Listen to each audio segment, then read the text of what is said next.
What's going on, everybody? Welcome to the Sports Jedi Network. This is Friday Night SmackDown Watch Along Live with your guy, BX Sports Jedi Kev. We've got a good one here for everyone that's joining us here on a Friday Night SmackDown. We got the men's and women's Fatal 4-Way final qualifier for the King and Queen of the Ring. Who moves on in the women's Fatal 4-Way? We got Charlotte Flair, Jade, Cargill, Lyra, Valkyria, Ruca. Four of those women. Only one could move on. We're finally going to see Jade and Charlotte in a match, although across from a great Monday Night Raw. Monday Night Raw was really good coming out of Paris, France. Seeing that Lyra Valkyria one-on-one with Ruca was a good matchup. And they're going to be now running it back in the Fatal 4-Way. Of course, the tensions between the Usos, Jey Uso in particular with LA Knight. Of course, in that Fatal 4-Way, who will move on in that great storyline there? Do we see either one of those two men cancel each other out? This is a very unpredictable King of the Ring. You know, you have a great, by the way, that men's King of the Ring on Monday Night Raw, I just watched it a couple hours ago because, due to the NBA schedule and the basketball that we're covering, it wasn't be able to do the watch alongs live and just not feeling under the weather, all that other good stuff. Watched it before we went on the air, and man, that match was really good. Seeing Ricky Saints, Seth freaking Rollins, Javon Evans, all in that matchup with Tonga. Great job there. And now here, Royce Keys, Finn Bálor, Jey Uso, LA Knight. Who moves on? You've got Javon Evans in the way, and I love the way they got that finish. I know some people might say it might be a little overbooked with the Vision and Braun Breaker to continuing that story, but I love the fact that it was Javon Evans who was very opportunistic and got the pin on the OG Cutter on Ricky Saints. Ricky Saints, I thought, far best match in his WWE, his short WWE career, main roster career. I mean, he looked at like the superstar that the WWE envisioned bringing him over from All Elite Wrestling and calling him up from NXT.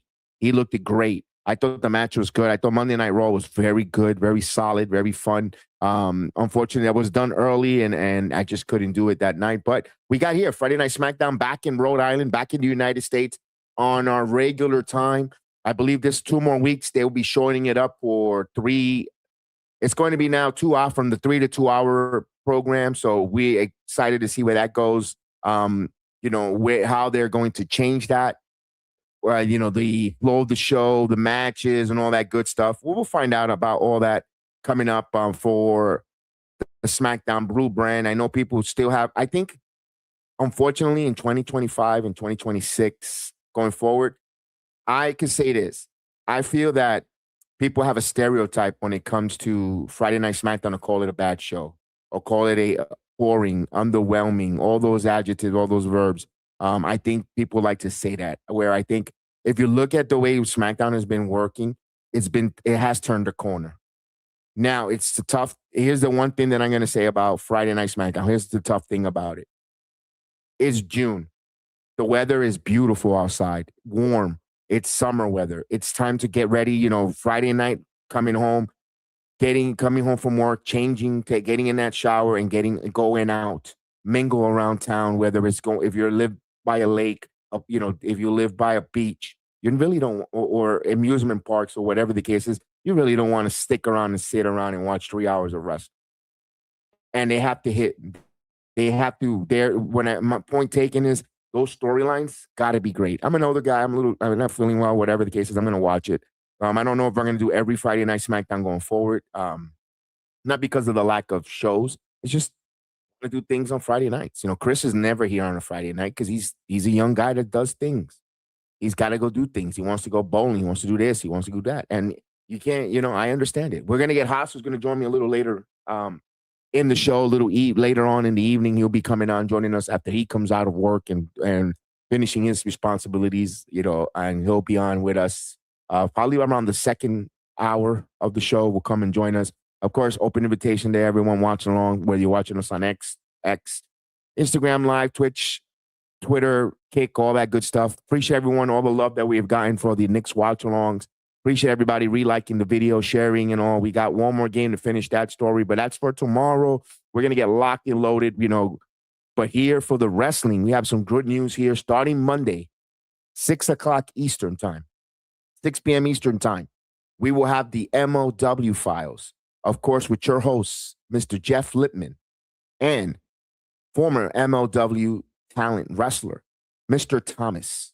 They will be breaking down each and every week the ins and outs of Major League Wrestling, whether it's fusion, news, notes, all that stuff. Storyline wise, we're looking to get some MLW talents to come on the show and have a conversation, interview, all that good stuff. The MLW files with Jeff Lippman and Mr. Thomas, 6 Eastern time. They will be breaking down everything there. I know they have some great tapings and they have some great shows in New York City. And tonight, Mr. Lippman is live in Philadelphia at the ECW Arena, 2300 Arena. He is there in person, making the trip. He is in attendance. We had our very own Marie Shadows. We can say very own because she's a dear friend and a beloved person behind the scenes on the Sports Jedi Network for Marie. And she was at the show last night.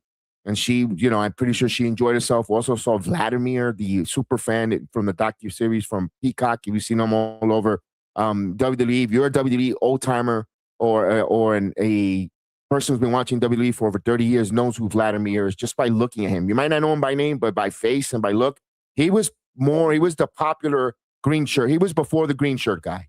Vladimir was before the green shirt guy. Every front row, along with Mike Johnson and so forth. They were always the guys that were always in the front row.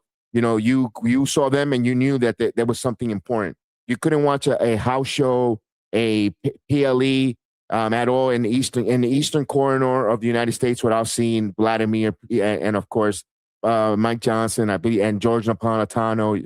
You used to see them in the front rows or at least ringside. You knew that was a big event when you saw those people there. Good to see that he was part of MLW there. And of course, and we have that new show. We are proud to have him part of the Sports Jedi Network, Mr. Thomas. And of course, Jeff Lippman breaking down a lot of the legal stuff. We're going to have Jeff Lippman on. I don't know if it's going to be either tomorrow afternoon or Sunday afternoon. We're going to break down all the legal stuff with the lawsuits that went out of the public and settling out of court, either with the Janelle Grant, Vince McMahon situation, the shareholders and all that stuff. We'll talk all that. We'll talk some legal stuff and Mr. Lippman will break it down to our layman's term to us as best as possible. And we can't wait to have a conversation, probably Sunday evening or some Sunday afternoon with him. That's going to be fun to talk to Jeff Lippman. And then big breaking news, the Famous Davis show on June 17th. That's Wednesday, also 6 o'clock. They have a big, massive guest returning back to the Sports Jedi Network. The one and only. He is the Boca Raton heavyweight champion currently now, Steve Macklin. Yes, Steve Macklin will be coming back on, but this time with the Famous Davis show, they will have their conversation. They have an interview. I believe that's going to be his first time having a conversation outside of on the TNA walls. We interviewed him, myself, was under the TNA banner, this time under the Boca Raton Independent with Famous Davis. I know people are going to be tuning in and waiting to hear of course, what's going to be said there. And yes, good job on Famous Davis bringing that talent in and having a conversation there. Of course, that's going to be a nice one. Very nice get. Good job there for him and so forth. Awesome. Of course, you know that they're going to have a formerly known as Joe Gacy joining in July on the Famous Davis show as well. All that good stuff. And I know we're probably going to talk some stuff with Mr. Lippman about the finalization of the merger for Warner Brothers Discovery and Paramount, all that ramifications we saw. And tomorrow is going to be me, Haas, Chris. We'll have our weekly wrestling conversation that we love to have, our debates and discussions throughout the week of professional wrestling, the news notes, all our information, all our debates, conversation. And of course, usually at our normal time, always in the midday, midday lunch with us, come talk some wrestling, midday lunch with the Jedi and the crew, of course, PGH, Chris, Haas. And like always, we are sponsored by Dude Wipes. Dude Wipes, stay fresh, stay ready, stay match ready, and stay above all things Dude Wipes and the Sports Jedi Network were wiping out the competition, as well as G Fuel Energy. Fuel your stream, fuel your soul, fuel your walk of life with G Fuel Energy and the Sports Jedi Network. And use PGH Chris, that is PGH Chris affiliate. Use that promo code PGH and save 20% off on G Fuel. For me, I give you guys Blackout Coffee. Wake up, stand up, never back down. UFC 250 this weekend. And we are celebrating America, of course, with blackoutcoffee.com. Use my promo code SportsJedi20 for your patriotic coffee. The Morning Reaper, the 1776 roast, all the different stuff. They have great stuff going on Blackout Coffee, one of the affiliate sponsors here on the Sports Jedi Network. Thank you, Blackout Coffee. Of course, stand up, pro Second Amendment to Blackout Coffee. Florida made, brew made here. I support it and I appreciate it. Kevin says Knicks in 5. You betcha. I said it from the beginning of the series. That's why I'm not gonna gloat too much because until the final buzzer sounds, whenever that happens, I say I have 5 on it. And I said it from the beginning of the series. I got 5. I had the Knicks in 5. But there's still a lot of work to be done. Just because they're up 3-1, it's not over. We got a lot to work. We got a lot of work, and it's going to start with 48 minutes. We have 3 games to win 1. We got 3 opportunities to win 1. The ball's in their court. And that's why I'm going to leave it with the NBA talk for a moment there, because that we're going to give the Usos and Jay.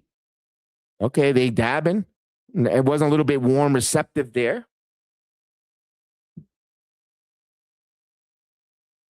Nick Aldis. One stream is so far behind, and I've got the over-the-air. I have the over-the-air DirecTV dish, and it's ahead. I'm streaming it on the app. It's slow. It's so funny. It's so funny. It's so funny. How behind streaming is, and how come no one's never in sync? I'm gonna hear what the Usos got to tell Cody Rhodes here. Good to see you, dog. Yay. Oos. I don't think Jay's winning the King of the Ring match. I mean, I know a lot of people don't, not because I don't want to see Jay. I think the program is LA Knight and Jay Uso.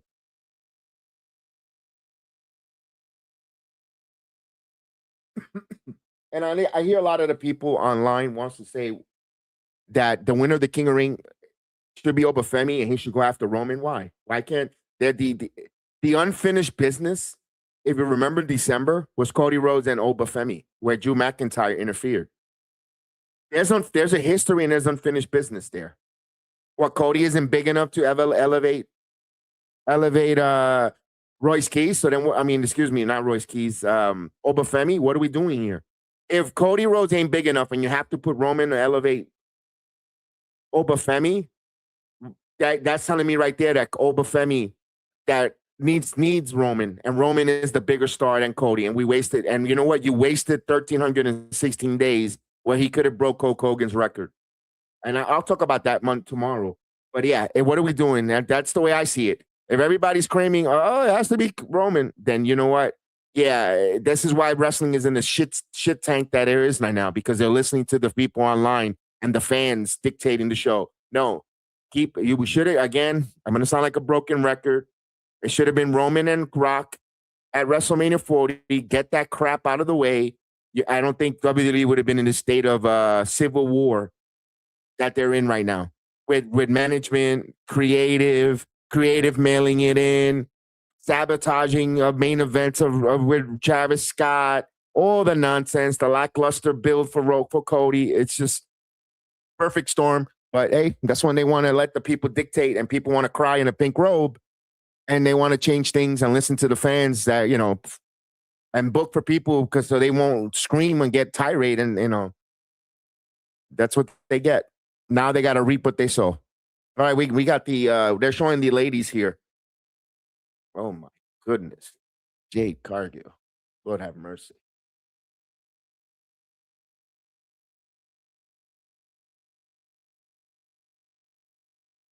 They come in all different lights of work. Well, yeah, even Kathy Kelly got a little bit of a heat from Kevin Owens' wife.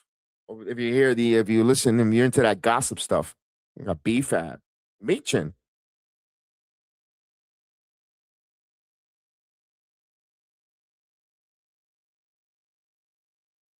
I heard of a clip. Her Chris Van Fleet interview was really good. I have to listen. I have to sit down and listen. I do like listening to Chris Van Fleet. I like personally the interview part of the professional wrestling, having conversations with talent because you get to have a nice conversation, not about wrestling, not about not about their love, just their interest to just get the side of them to know that they're human. That they do, I'm gonna shout out Danny Limelight. He's a huge Nick fan. Great job.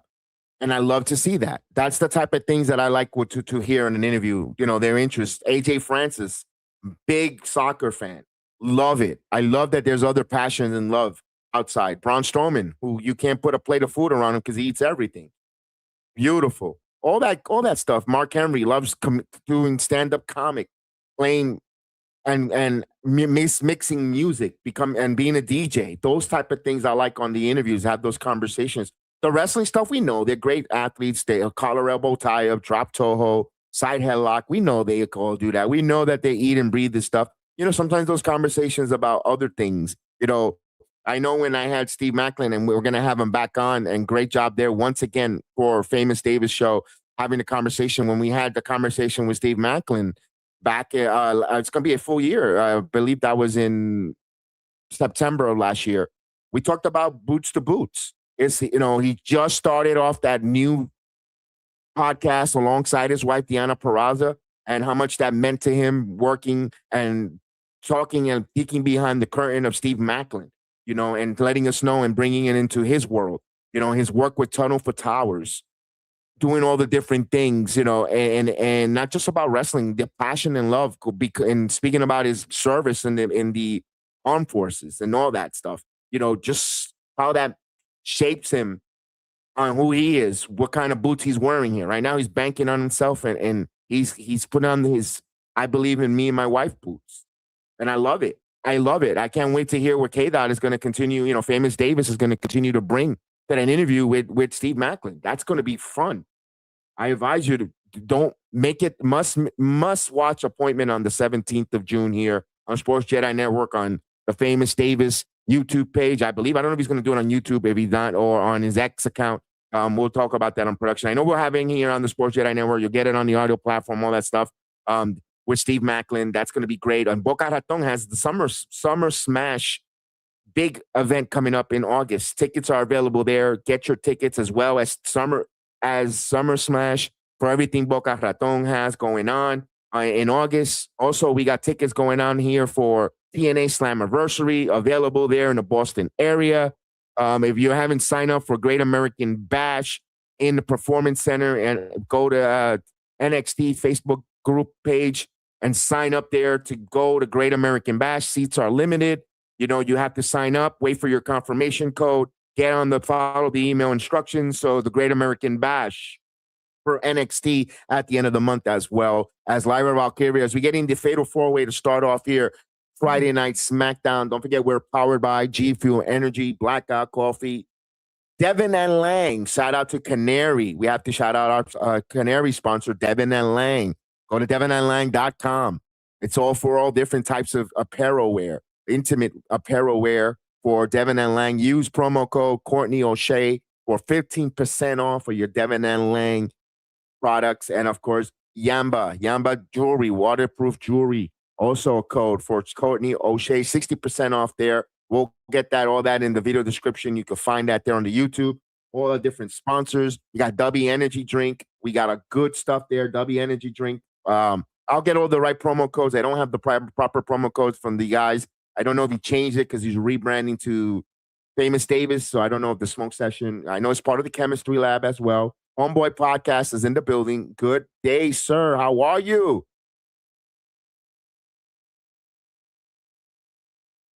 No. Ask me if I'm good now. First of all, I'm not a boy. I'm a 50-year-old man. So please address me with sir. I'm an elder gentleman, but I am not good until the team wins.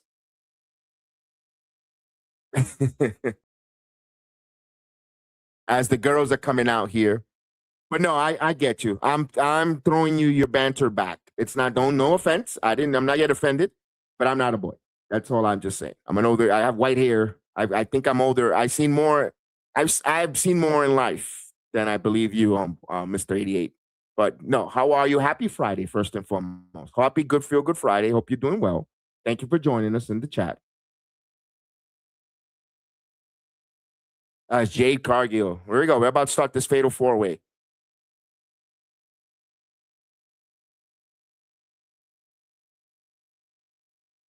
Who wins this? My question is, who wins this? Who wins this? It's, let's see who wins this. If I'm, they're all going to attack Jade Cargill. If I'm the ladies, I'm attacking Jade. Now, this stream is behind like crazy, man.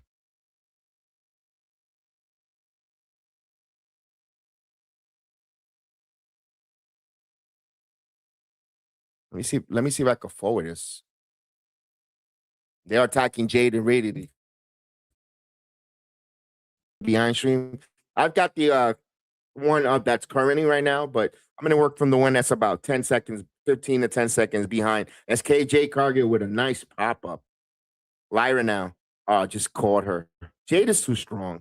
It is fall away slam right into Ruca and a pop up. Oh my God. Now we're going to get the face off between Charlotte and Jade. This is something that a lot of people waited for. Don't forget, this is a big weekend in New York City. We got the National Puerto Rican Day Parade on Father's Day for this Sunday. So, yes, there's a chop. Look at this, another chop.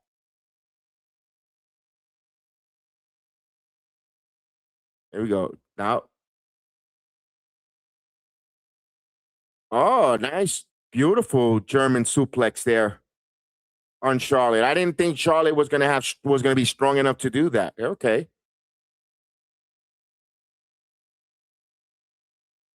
Remember, no disqualification. So you got the baddies out. Oh, wait, here's BFAB and Meacham. They cannot get injected out because it's a fatal four-way, no disqualification. Here comes Alexa Bliss. Here's Alexa.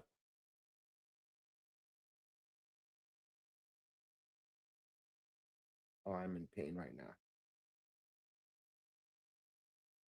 Oh, they're just beating up on Alexa. Oh, wait a minute. We got Tiffany Stratton coming out. It's Tiffy time. Why?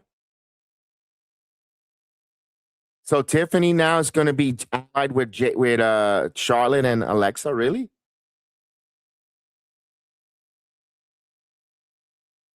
So all of this is setting up for 6-woman trios where you got Fatal Influence, all 3 ladies. You're going to have Jade Cargill, BFAB, and Meechin. Now Tiffany looks like she has aligned herself alongside of Charlotte Flair. Who am I missing out that I'm leaving? Oh, now the Bellas. You know that Nikki Bellas anytime should be recovering from her ankle injury. So you know she's going to be with Paige and Brie Bella. So it looks like WWE with the ladies are trying to moving into a trios. And they will never bring a trios title, although they should never think about that. That should never cross their creative mind. And I'm sorry, and I apologize to everyone for putting that in the ether, in the atmosphere. But it looks like they're setting that up with the 6 women just to have that going on. For Lyra and Bailey, I could see Tatum Paxley being called up, and that's also another lady that they're going to bring because she just lost her North American title to Zarya on Tuesday night. And from what I'm seeing from the performance centers, for a lot of friends that will go there and the videos, she was out there giving a lot of hugs to a lot of people at ringside, kind of like saying goodbye to the NXT crowd, where she looked like she's about possibly being called up. I could see that, they could play the angle of Lyra's best friend, which they did in NXT, her only real true friend. And now Tatum Paxley, they need help for the numbers game, and Tatum could be the one coming up and helping. And I think, The only way I can see they're going to do that if they're going to keep the 6 women or the trios type of deal, you got to bring La Toxicas. You got to give them an opportunity here, and also it's going to help AAA, especially for Triple Mania. If they want to bring the Toxicas, you can have these ladies go to AAA as well. Because I say this, and I'm going to talk about this tomorrow with the boys, with the men. Let me get that because I didn't like being called boys. I'm going to call them men. They're going to run out of ideas in AAA. Right now, AAA is the darling of WWE. People love it. Undertaker's getting all these accolades, well deserved. Book of the Year. Of course, they can show you 1 hour at a time on YouTube. A lot of the matches, they're going to run out of some of these wrestlers. You know, how many times you're going to have Lince Dorado versus Laredo Kid? You know, the Avipo versus El Fiscal. How many times you're going to do that over and over? Dr. Wagner versus Hijo Vikingo. The roster's small for AAA. I'm glad that our guy Jack Cartwheel is going to get healthy. He's part of the AAA roster. My point is, if they do that, they could mix some of these. You could bring a Bailey, already been seen, with a Lyra, along with a Tatum working AAA against in a nice program with like Toxicas for a couple of weeks, you know, and then they could back and forth. You got some meat on their bones. Now, do you trust WWE Creative to give you that? That's another question for another day. As right now, they're in a commercial, so we're just having this conversation. Os Bronco Brew will be joining me in a few minutes here, in about an hour or so. He'll be back on. He'll be on with me to join for the second half of the watch along on SmackDown. Don't forget, hit that like, subscribe if you have not. Appreciate it. If we're not your cup of coffee, that's cool too. You don't we can be everybody's brew. At this point, we're here just to have this fun. We're not trying to live off of this streaming platform. We're just here to have fun and give us our love and passion for this art. It's a roll up by Ruca.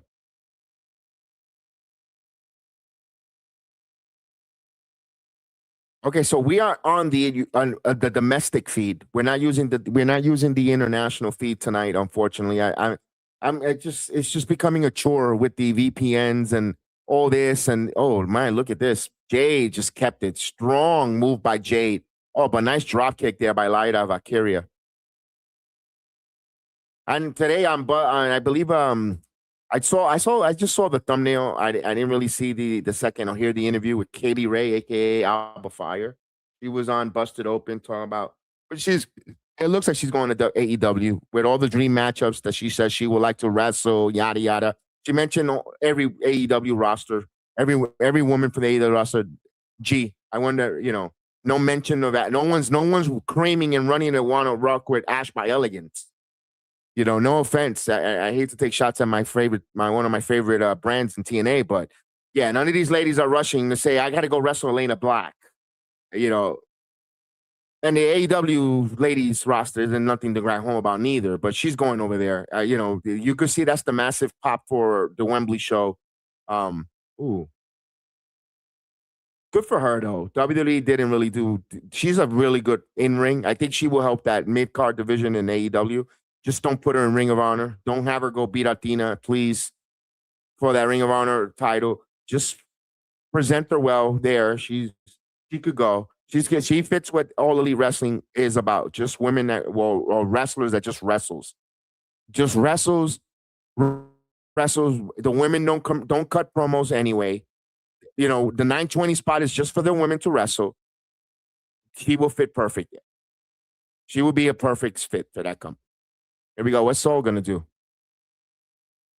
Soul wants to do too much, and it doesn't. And Soul with this balancing act stuff. I hope Charlotte. Yeah, here we go. Lyra with a step up in Seguri. See, Lyra is more of a complete package than I'll take a Lyra Valkyria other than the promo skills over Sol Ruca. Sol Ruca's got the look, but she's I don't know. I don't trust her movesets. Look at this. Jade is having a sniff there. Come on, would you just powerbomb already? There we go. It took a long time to develop on that one.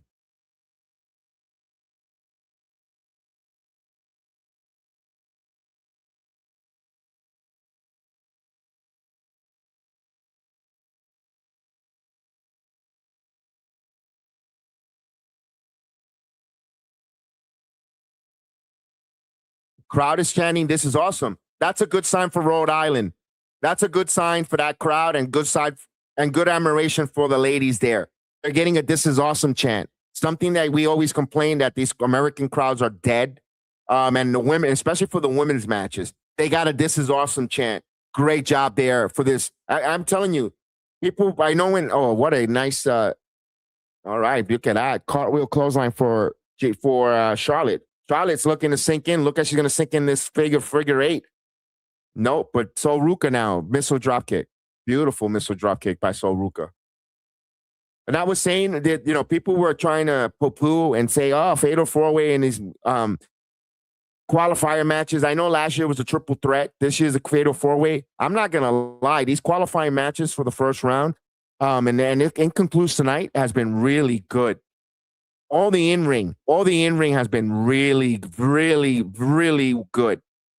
I don't know because everyone has low expectations, but my goodness, the in-ring have delivered to beyond what we know WWE is capable of.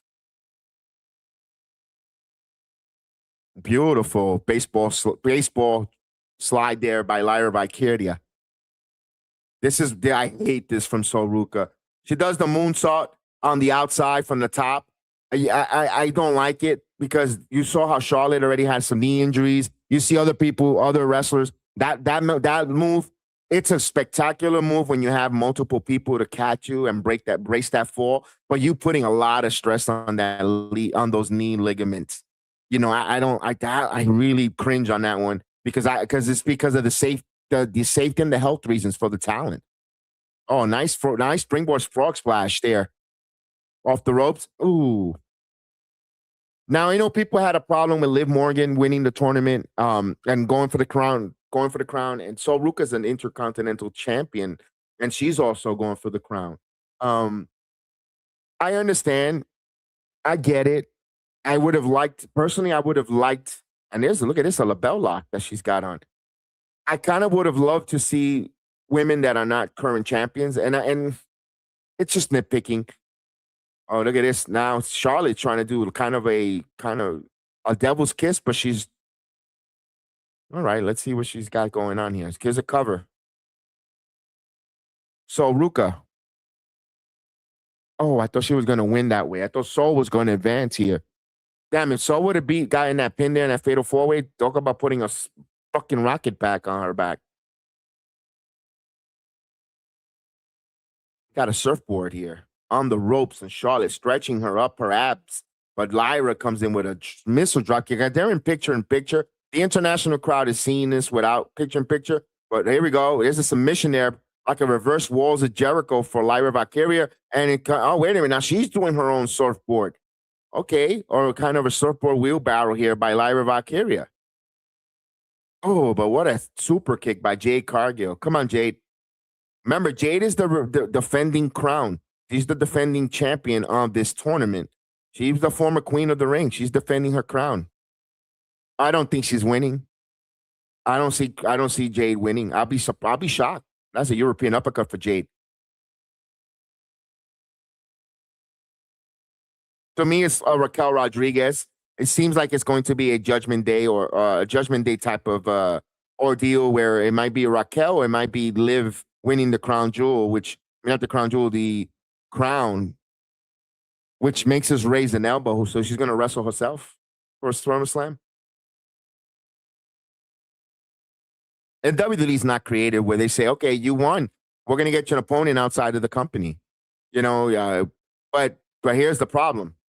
And TNA has no knockouts that you could put fear in Liv and give you a banger rematch with their collaboration. That would be a nice SummerSlam match. Liv versus someone from, Fammer. I'm going to use Fammer. She's been 900 and something days champion in La Reina de las Reinas in AAA. They will never do that. Although if they really were creative and they really want to push Triple Mania for the 2-night spectacular, you have Flammer go up against Liv Morgan at SummerSlam. And then whatever fuck finish you want to do, whether it's Flammer winning by a roll-up and becoming double champion or disqualification, Dominic Mysterio, whatever the case, that should be the SummerSlam match. Personally, it should be it should be Flammer versus Liv. If Liv wins the Queen of the Ring and she's the crown and she's the champion, and no one there. I know they want to see Stephanie Becker. Stephanie has to stay healthy. I don't know. A Jordan Grace Liv Morgan feud will be different outside of the. You know what, Tony? Yes, if she was Knockouts champion and coming fresh from at TNA, I agree with you, Tony. Here's the one thing I know: WWE has not presented Jordan Grace to be a main event worthy opponent for the women's title yet. She's capable, Tony. I agree with you, but they haven't, and I don't think there's enough time to make her feel and care. I think it'll be like a force fed. They should have gave her the Stephanie Becker push the minute they called her up from NXT, and they didn't do. They failed, and of course, injuries also hurt Jordan Grace herself. I get it. Injuries has hurted her, but yeah, they're gonna do the same with Joe Henry. You watch. Yeah, you're probably right, Tony. You're probably right, and I'm not going to debate with you on that one. I totally agree with you. I'm losing a little credit when it comes to the way they want to promote and create stars and wrestlers, or who they want to push. Joe Henry right now is delegated just to sing in between. Look at that. Jade almost lost a weave there. She's okay. They're checking up on her. I don't think, Jade looked like she hit the back of her head and her neck. Jade is rolling out. So Jade might have gotten injured, ladies and gentlemen. Cover. A little bit of a neck whiplash, neck sting. Yeah. Oh, they're doing the same with Joe Henry, you watch, yeah. Yeah, Jade keeps holding the top of her head. So what's the point of TNA WWE working together to steal WWE? No, I don't. Again, you guys say that WWE is stealing the top talents of TNA.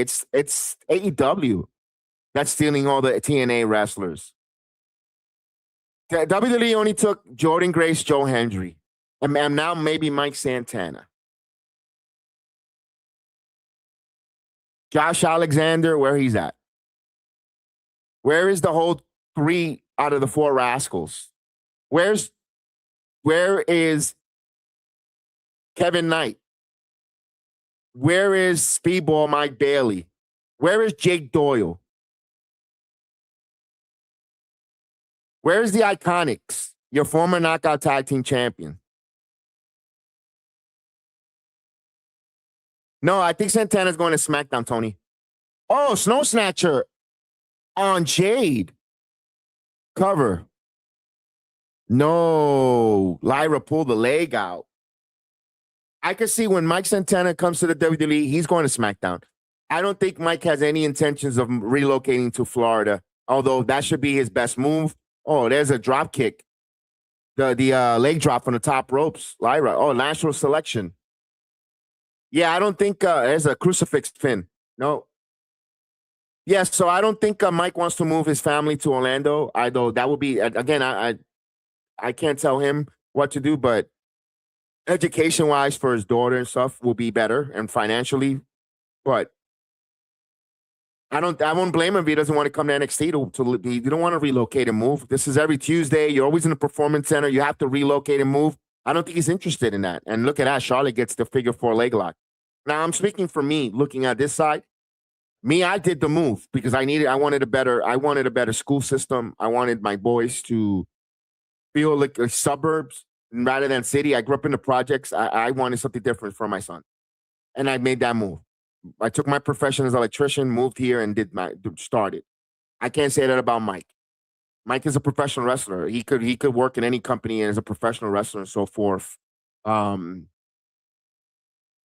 I don't see him going to NXT. I think he's going to try to forego and go right to SmackDown. That's why I think he's going to sign. They're going to sign him for SmackDown.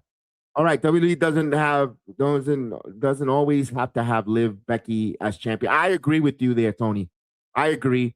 But they gave Lyra Valkyria an opportunity as Intercontinental Champion, the inaugural one, and it wasn't charismatic.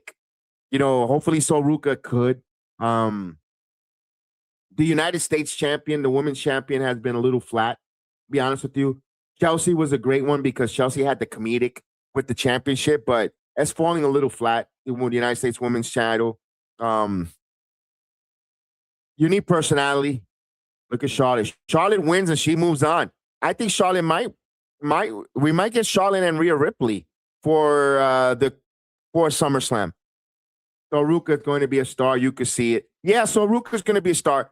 I agree with you. There's Tiffany. I even forgot who was the United States champion. It was Tiffany. Until now, I see her bringing the title around.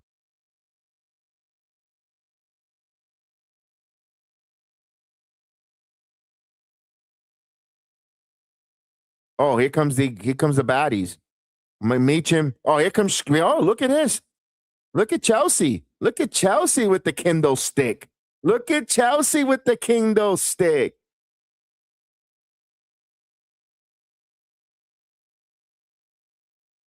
Listen to the crowd chanting for Chelsea.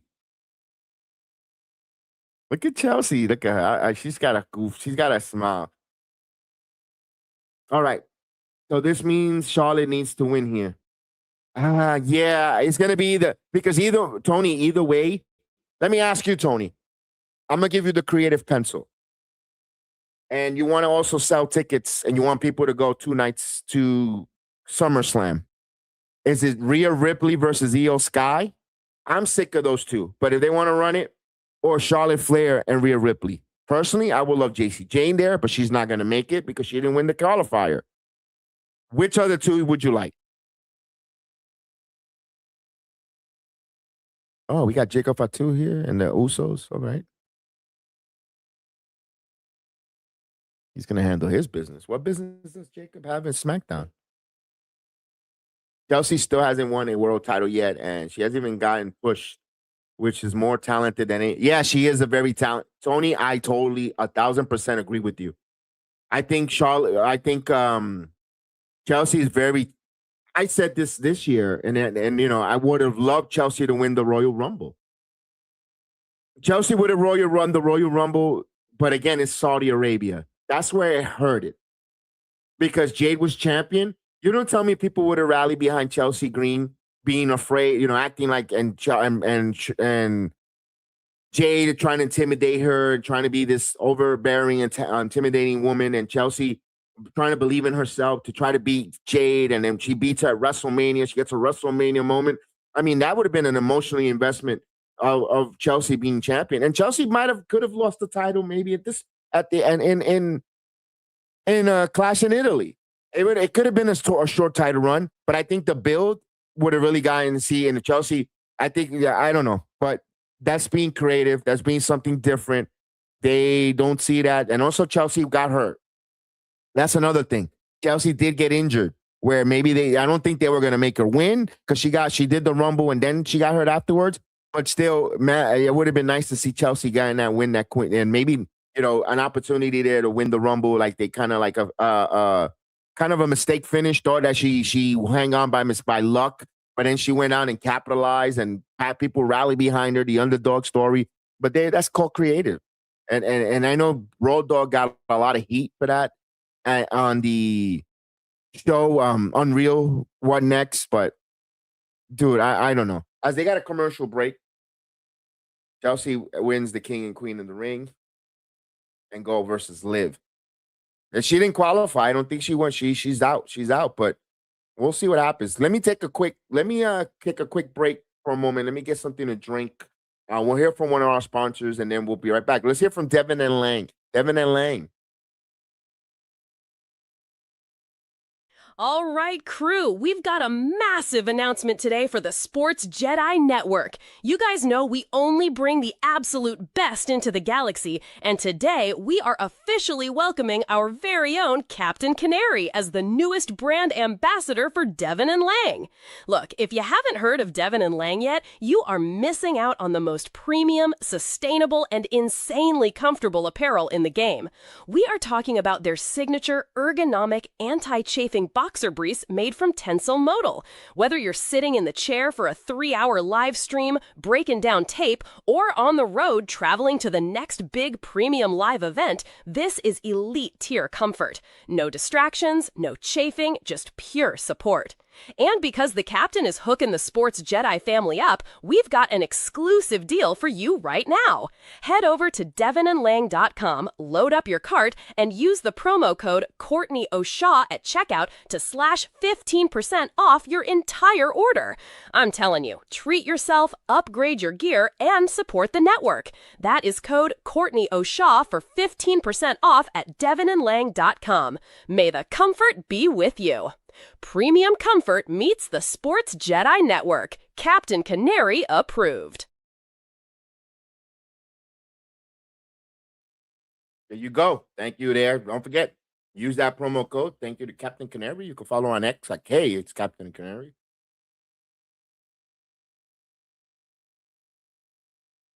There's Mello.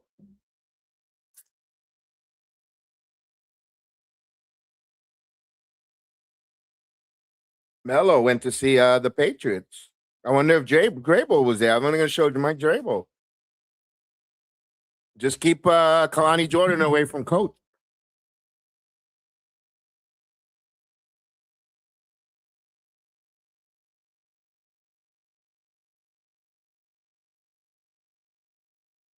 Look, the linebacker has a Hank and Tank shirt. Look at that.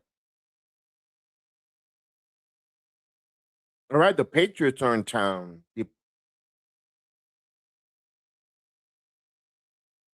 Call him a sicko. Why do you say that?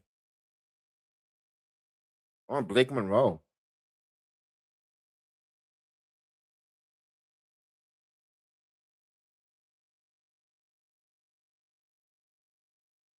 All right, SmackDown's getting another blonde into the building.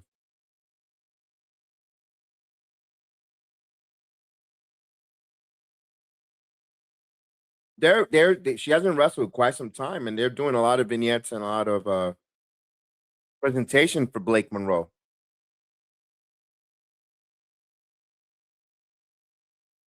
That's typical wrestling 101. They used to do that back in the day when a wrestler used to leave territories to had come to the WWE.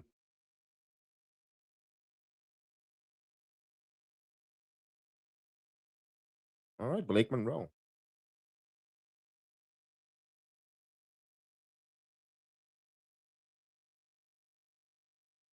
All right, Blake. Coming soon. All right, here we go. Nick Aldis. Here's Gunther. I got to get me that Ring General jacket. I need that Ring General jacket. Plain and simple, looks beautiful. And then here's the thing: it's probably like $109 in WWE shop.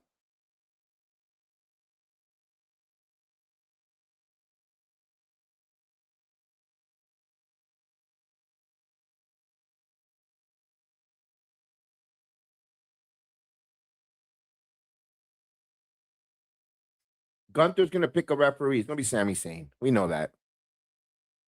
Gunther's picking the referee. There we go.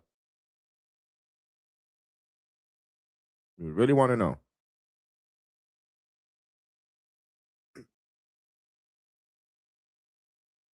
That's gonna be the main event segment. He'll let us know at the end of the night. It's gonna be Sami Zayn. Finn Balor.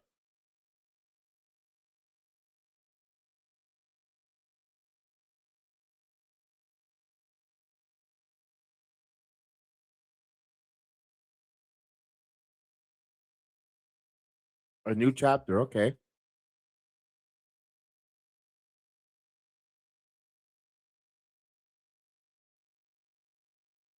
He gets interrupted by R-Truth. Look at Kathy Kelly.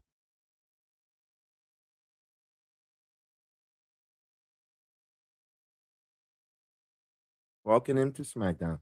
Judgment Day back together again. Oh my God. Oh, that's right. Rhea Ripley, Dominic Mysterio. Oh wow, I didn't think about that. I didn't think about that.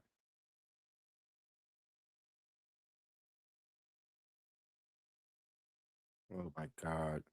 R-Truth is too funny. Oh, Damian Priest.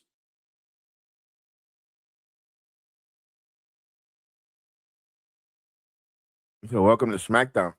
A lot of animosity still.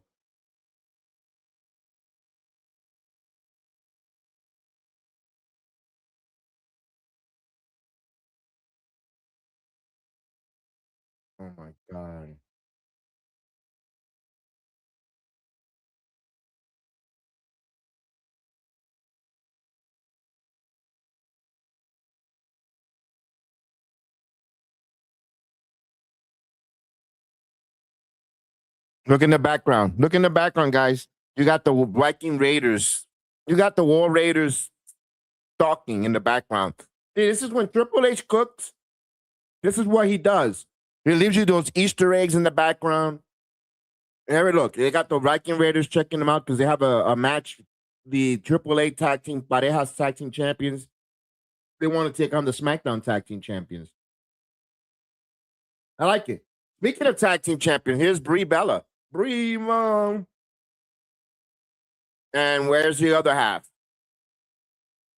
And here comes the other half of the tag team, who's caused a lot of issues with ringside news and false finish and body slam. Oh my goodness, about a certain picture. If you're on Twitter, you know all the gossip there. People putting out mugshots, police records. Holy shit, guys! It's nothing serious. Relax. I never seen so many people acting like lowlife. Both parties, because they're reporting something about wrestling and they want to go put mugshots on people's careers and check their stuff out. My God, it's lowlife stuff.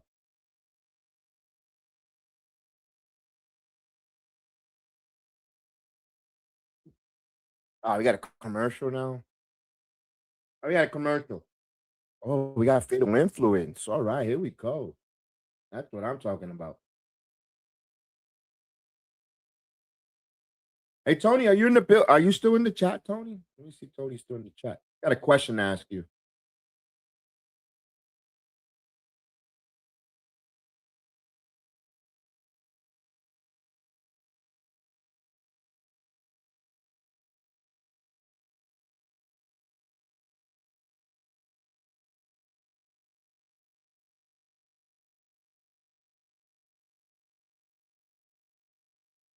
I definitely want to see what's going on here. Tony, you're in the building, Tony. Tony's not in the building. He stepped away.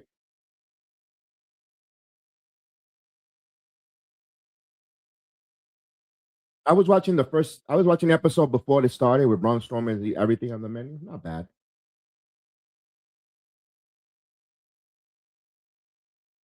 To me, it reminds me of Adam Richmond. If you remember Adam Richmond, Man versus Food, that's what this looks like. But with Braun Strowman is a big dude, big, strong, muscular dude.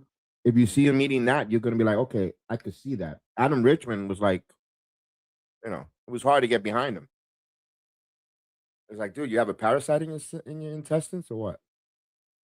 Well, timeout here. I mean, not a timeout, a commercial break.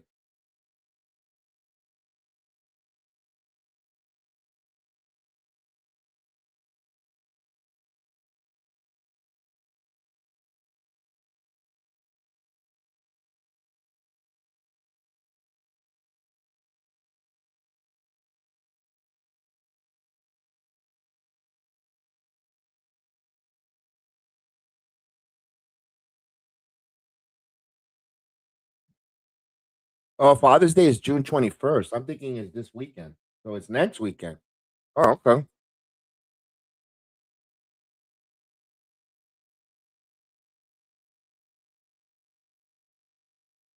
So next Sunday's Father's Day. I did not know that. I thought it was this. I could have sworn it was this Friday. Although for me, it's like it's always a regular day. Well, I'm gonna get the big piece of chicken, or the or an extra, ribeye steak, or tomahawk. Okay.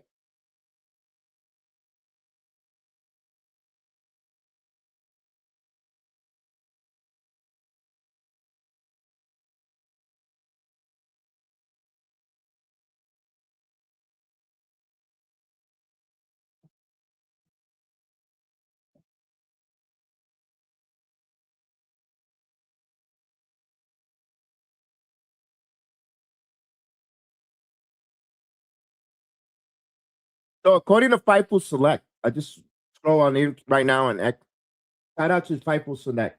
They're reporting that WWE has announced that Rhea Ripley suffered a knee injury in Italy, which is being evaluated. So Rhea Ripley has suffered a minor. We don't know how minor, how serious the knee injury is. She's being evaluated. So I'm pretty sure they got her here. If everything is correct, they got her to New York City to special surgery for a knee joint. in Manhattan, and they'll check her out there, especially if they landed in Rhode Island or they landed close to the tri-state metropolitan area. That's the smart move to have her go to special knee and surgery there in Manhattan. We'll see. Although they normally go to Dr. Andrews down in Alabama, but we'll find out. We'll find, when more. Stay tuned to Fightful, Fightful Select, Sean Ross Sapp and company there. They'll break that news down, and when they break that down, give them a shout out. So special edition Sunday night main event because it's Labor Day weekend.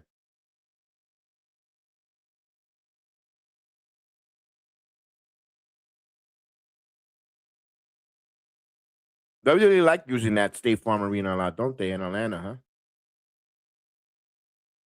Oh, tonight we're gonna have Meacham and BFAB taking on Tiffany and Chelsea Green.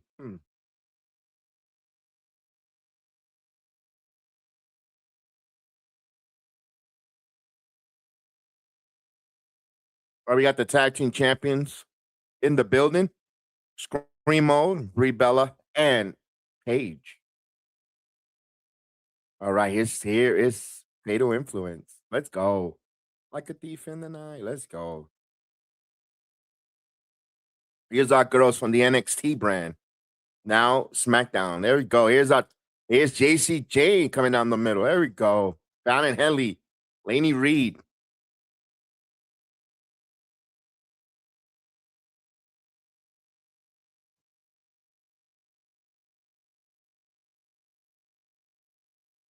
When JC wins they better not wait too long for JC Jane to become women's champion. Keep that momentum going. Don't get her cold.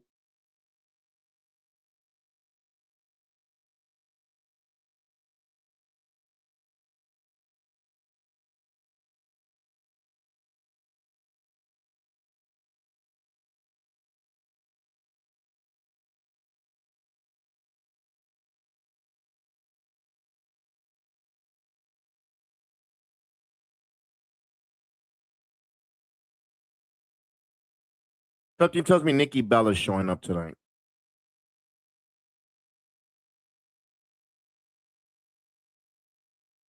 Because her boy toy has to go to the Eagles camp. So she's got to get back in the ring.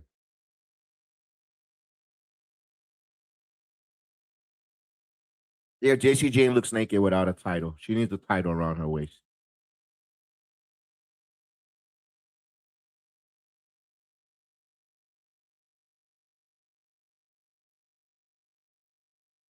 Now, they didn't say, I don't think this is a tag team title match. This is not a tag team title match because the referee did not showed up the titles and the ring announcer did not announce them. So it looks like a non-title match. Fatal Influence, which is your tag team champions, and a non-title match. So I can see Fatal Influence getting a pin.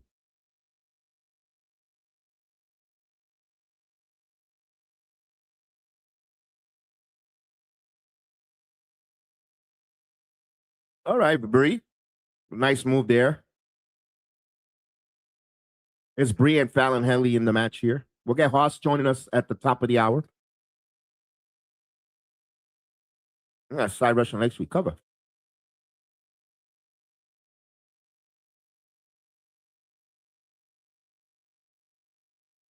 Look at Paige. Paige got a little bit of a scream there by the crowd. Oh, nice running knee by Paige.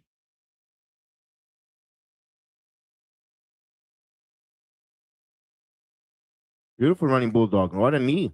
Cover? No.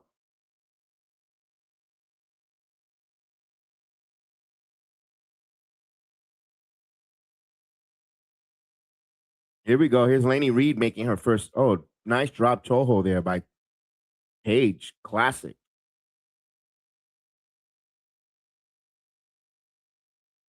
Here's Brie Bella.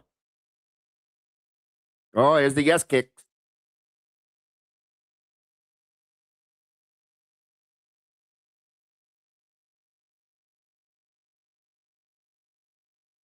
Look at that. Yes kicks. Here we go. Oh, the yes movement.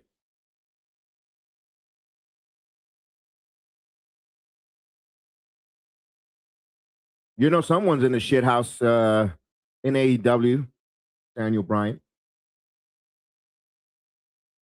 Because notice how the women, neither one wanted to go wrestle in that company. They prefer going to WWE. Yeah.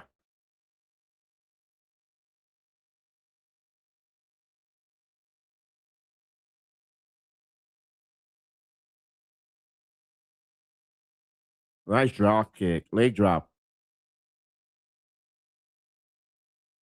And Laney Reed only has a few years experience.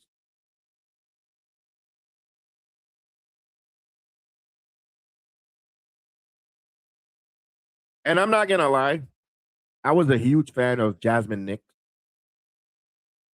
formerly, Jane Gentile. I was a huge fan of hers. She had a look. She was just, but she didn't have the love and passion for the sport, for the art.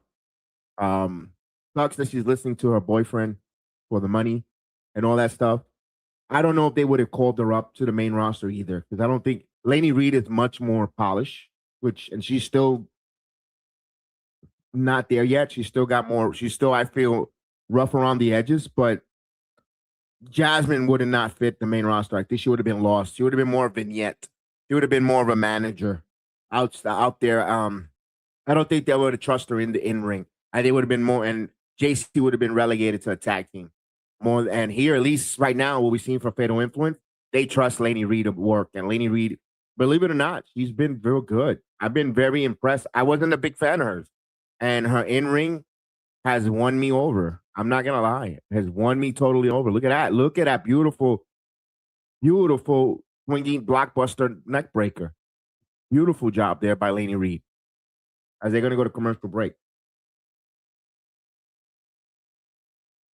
Yeah, watching her and watching her grow from NXT. Good job on Laney Reed. Good job. She almost put a monkey wrench in her track. There is something going on in NXT where the WWE coaches, personnel don't want certain talents to be hanging out at certain hookah bars, and they become befriending them. And when they do these interviews non-sanctioned with the WWE, a lot of the wrestlers get either released or they lose their push. Yeah, I'm gonna say it for the first time. I noticed that, and there's a lot of only one. I only believe maybe two people, or maybe two people out of all those people in the hookah bar has gotten pushed, and is Laney Reed and Javon Evans. Everyone else has been released by the WWE. Everyone else, from High Rise to Desmond Xavier, so many others that you look at that. They go on that podcast, they hang out, and for some reason, a couple months later, they get released, removed. Because again, WWE tells you they want to make sure they from NXT which platforms those people are allowed to go on. I remember I had an opportunity to interview Quincy Elliott. I asked him to come on. He said, I will come on. I have to ask permission. I have to clear it with NXT. They didn't give him permission. We couldn't interview. Quincy Elliott was supposed to be my first interview from an NXT brand or wrestler, period. And we communicated backstage. We communicated DMs and all professionally and everything. But then when it was time for him to get the authorization, they go, no, it was not an approved WWE platform or podcast that they provide them to. And if they don't want it, they don't want it. Some of these wrestlers take the liberty to go to that hookah bar and go on and do a sit down podcast, and they get in trouble. Tyler May Steele, no longer part of the WWE anymore. She was one of those too. There's something about that. There's something behind there.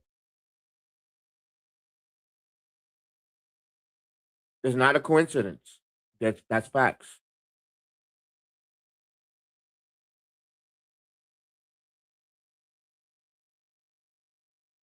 All right, we got a commercial. We're waiting. And that's sad. That's sad. I was noticing a trend. I've said this privately behind the scenes, and I'm saying it now for the first time because it's too many. It's not just. It's too many examples. Too many people that have been released that have gone on that show or gone to that hookah bar in Orlando, hang out afterwards to cut a recorded podcast. They're no longer part. Guys, if you wake up, don't invite the talents on without the proper permission. I know you befriend them and they're good friends and so forth. Don't do that to their careers. Odyssey Jones was another one. Odyssey did it to himself, or to a degree. But there's wrestlers that go on a no fade. Gotta be careful. Be careful. Make sure you get the proper clearance to have these talents on your show, your podcast. As much as us fans, and podcasters, content creators, would love to have every talent on. Man, I would love to have that conversation. With Bronco and Lucius Prince. But if NXT doesn't give him the authorization, I cannot just to come on for 20 minutes to talk to me and I could, get excited to have a conversation with them and their careers gets pushed back to the back of the line. It's not worth it.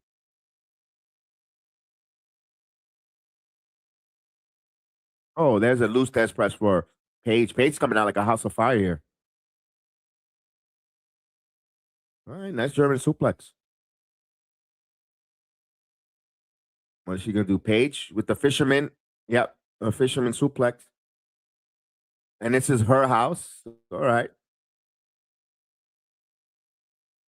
I would like her to say it's my ring, but cover. Ooh. Well, you could see the different colors of Paige don't get no sun whatsoever. You could see Lainey Reed hangs out a lot at Clearwater Beach. Because she's nice and tan, and Paige is, my goodness, she is as pale as I don't know. And even Fallon Henley has a nice tan color here. Here's a cover. No, Paige is like, oh my God, Casper white. Oh. Got the Rampage pin. 1, 2. No, broke it up by Fallon Henley. That was great. Here's a nice wrist with dropkick by Brie Bella. Hey, these ladies are into this. What a knee by Lainey Reed. Not for nothing. This has been a good match. Oh, turn around, ref.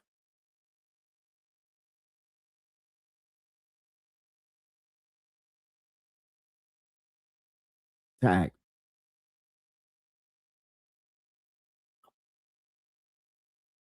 Remember, I think this is a non-title match. Commentary hasn't mentioned anything if it's a title or a non-title match, but this might be a non-title match. Oh. Paige with a fake. Oh, she's doing a sharpshooter. No, it's like a sharpshooter, and now it's called a PTO. Okay. JC Jane got caught. Referee doing the you're out of here. And JC Jane does the temper tantrum.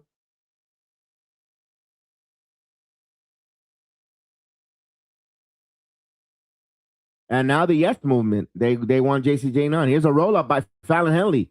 No, Brie Bella.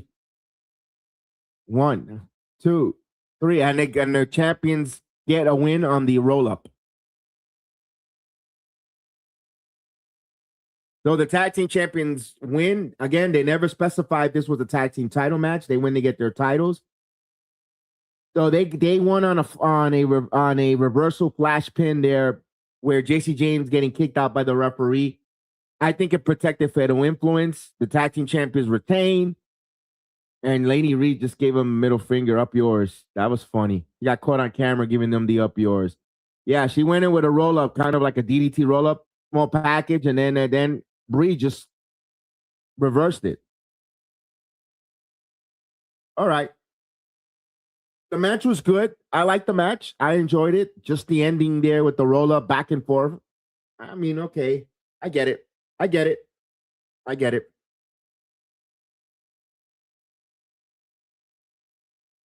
We'll wait for Haas and Uncle Brew, who's going to join me a little later on. And we found out what Gunther stipulation is going to be. He is going to appoint a referee because he cannot trust Nick Aldis referees to call a match or know the exact rules of a match as a referee. It's interesting to see who is his referee of choice. Everyone knows it feels. Everyone and their mother knows it's going to be Sami Zayn.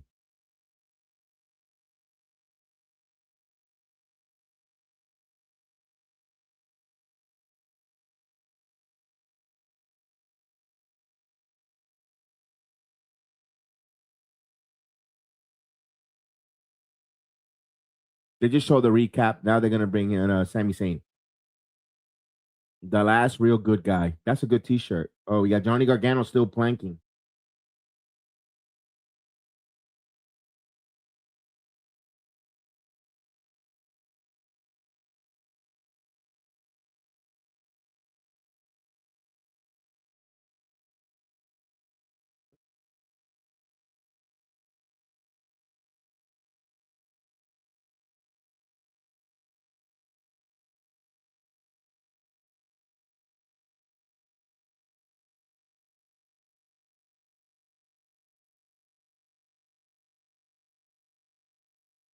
All right, we got a commercial. July 19th. Oh, Javits Center. Punk. Here it is. There's your baby. There's your CM Punk. CM Punk will be at Fanatics, New York. Here we go. For all the people that had a slow week, that fabricated a false story. We'll talk about that tomorrow. This false story, this false narrative that CM Punk is putting out feelers to go back to AEW, to mend some bridges, to ask for his WWE release. Stop. You're fabricating a false story because Tony Khan needs a TV deal, and the only way he's going to get a TV deal is by saying that CM Punk might come back to the company. Stop. All the wrestling media and journalists that went out and put that cultaholics and all you. Yeah, I'm calling you guys out. That was so dumb. That was the most. He took a week off, and then I got a clown on X. Oh wow, he really needs a vacation for 3 months of being world champion.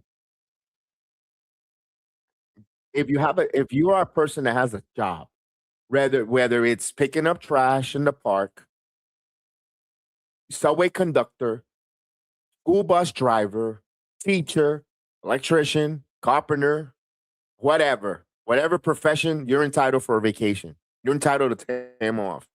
If this man is a performer, a wrestler, traveling the world, going and taking bumps, doing media, doing interviews, yada yada. If he goes 90 days in a row work, he's entitled for some time off. For you to sit there on X and say, "Oh yeah, he's he hasn't done nothing for 3 4." You're lost reality grips, and you probably don't have a job. You're probably on SSI. You're probably getting a check or living off of someone else's taxes for you to come and say that he doesn't deserve a time off from CM Punk. Shame on you. Shame on you, dude. Unless you're being an asshole, a contrarian asshole on X. Like there is a lot of them there. That was a stupid comment you did. That was a stupid comment. You know who you are in X who wrote that. In my guy, because after I said, you know what, he's scheduled for time off. You go out there, wrestle, get those bumps on your back. People swear they think that the ring is nothing but pillows, or you're wrestling on mattresses. That is plank of wood. The ring is wood. It's a canvas over wood, plywood, that you're bumping. You're running those ropes that are elevator cables or actual ropes that you get welts on your back. You're jumping, you're landing on your back, your knees, your ankles. And then you're flying and traveling different altitudes. You're sleeping you're sleeping in hotel beds. That is not your bed, your comfort. There's so many different things that go to you putting your body in the physical toll, whether you're driving in the car for 6 hours to another town or flying for 4, whatever. That's grueling on you. Not only that, you got to get up early. Got to get there to TSA. You got to do media. Come on. If the guy took a couple weeks off for vacation, well deserved, well earned. Okay, this crap, 3 months, nonsense. That was a comment that, I'm gonna be honest with you, pissed me off. Everyone's entitled for a vacation.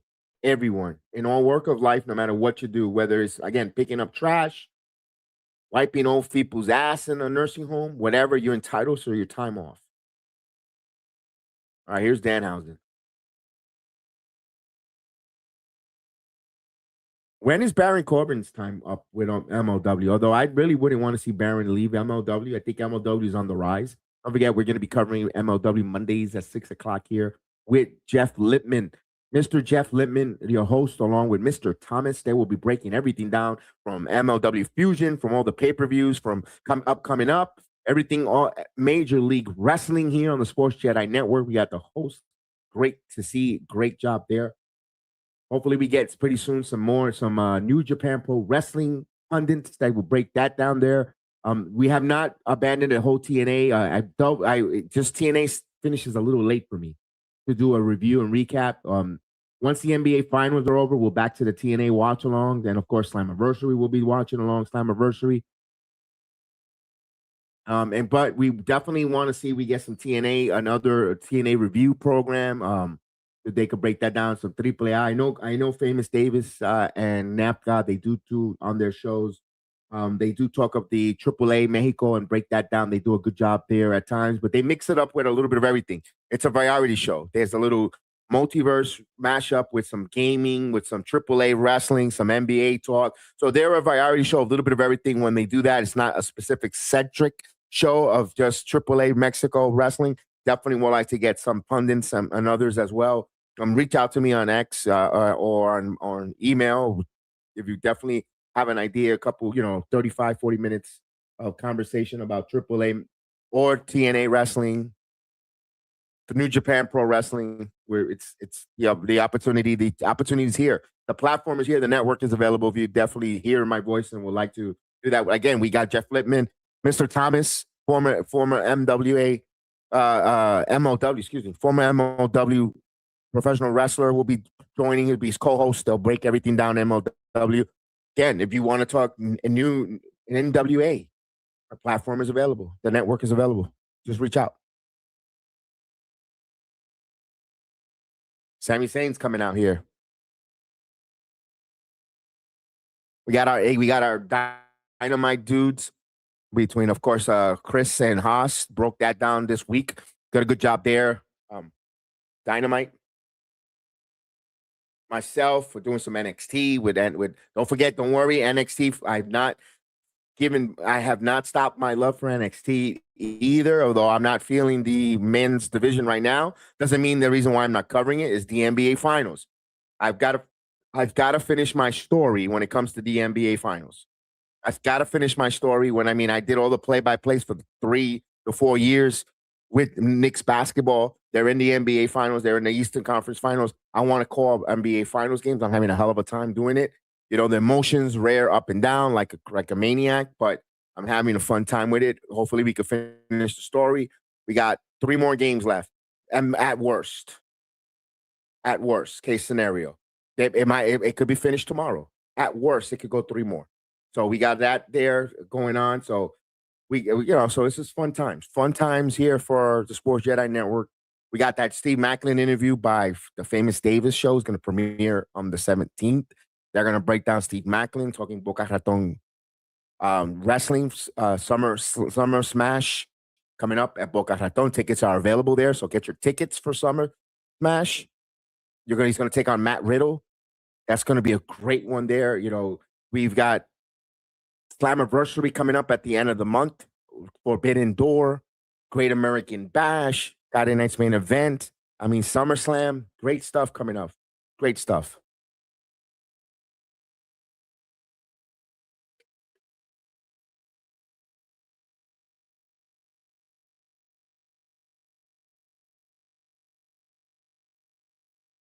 Sammy hasn't turned full heel yet until maybe next week. I don't want to see Sammy versus Cody at Night of Champions, although I think Cody will get the massive boos over Sami Zayn.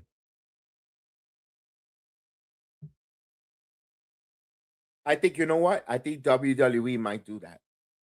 I think that's going to be a match for Night of Champions, Cody Rhodes versus Sami Zayn, and they're going to listen to see if Sami Zayn is going to get that reaction that we're all expecting for WrestleMania 43 in Saudi Arabia, which I think he might be the champion. I don't want it, but I think they're going to listen to see if we really do have a following that we think it is in Saudi Arabia, in that neck of the woods, being Muslim, being Syrian, Canadian Syrian.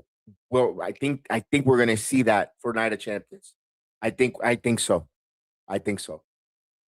All right, he's calling Cody out. He's calling Cody out. He's calling Cody. He wants to clear an air. He wants to have a conversation with Cody Rhodes. And here we go. Here's Cody Rhodes music. The crowd is cheering. Somewhere in New Jersey, uh, we have a guy, Dave LaGreca, with his nipples erect, his thumb up his ass, and a full hard on that Blue Chews can't even compare with. So here we go. Here's Cody.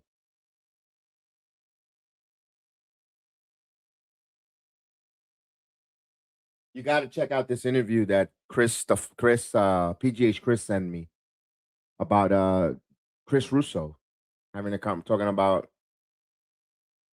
Dave LaGreca and some of the hosts that he put on his show. He uh, pretty much a little bit of the gist of it was he was upset that he should have been he wasn't offered an opportunity to have a hosting gig on Busted Open Radio to conversate about wrestling.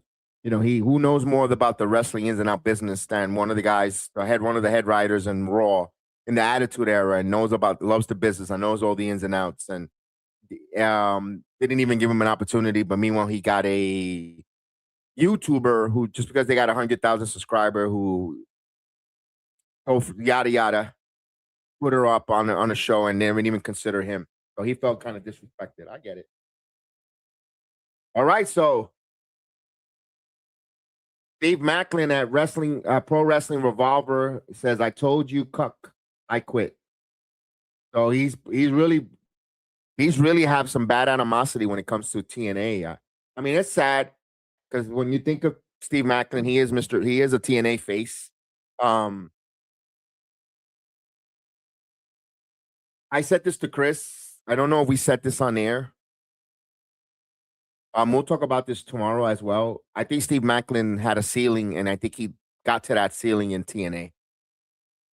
He was former Impact World Champion. Where, let's face it, if he's the world face of the world of the title of the company, is he really going to bring that extra viewership to what TNA on AMC? I don't know. I'm not saying yes or no.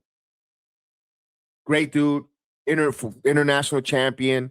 You're not going to put him in a tag team champion. It's good for him to try other things. Go out, different companies, get a fresh canvas out there, whether it's right like tonight, where he's at Pro Wrestling Revolver, whether he goes to Ring of Honor, whether he shows up at WWE or Dynamite. It's nothing wrong with that. NWA, I think Major League Wrestling will be a great spot for Steve Macklin to land. I think he will be a nice spot for him to work because yes, I would like to see that. Oh, right now we're waiting for Cody Rhodes to say his famous saying. What do you want to talk about? All right, let's hear what they got to say. So Sami Zayn says, for 1 second, can you stop aura farming? Pretty much.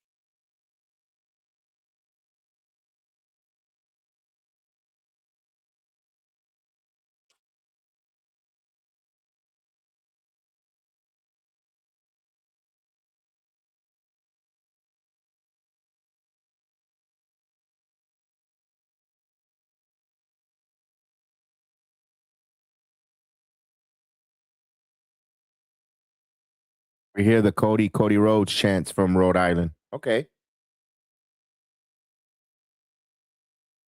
Cody Rhodes. Okay, he's getting the chance. Let's see.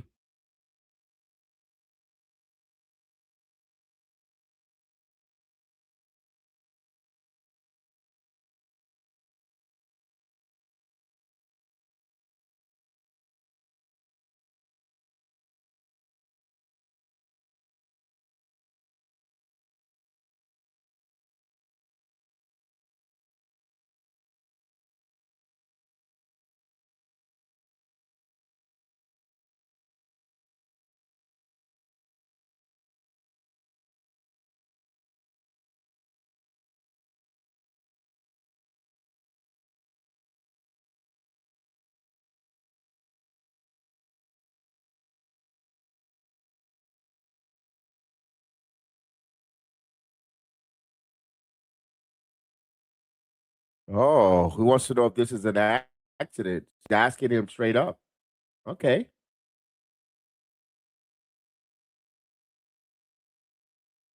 Sammy sucks, Chance. Sammy sucks. I thought he always blew, but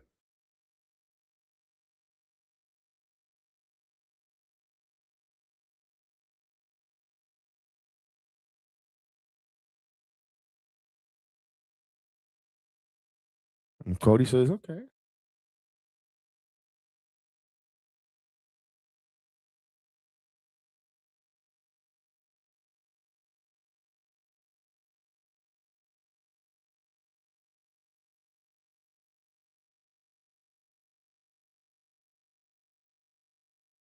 Damn. You just turn it off. You're wearing a brand new WWE shirt. Called him out there, calling him chasing. He actually called a hug chaser, calling out another hug chaser out. Holy shit. Game recognized game, huh?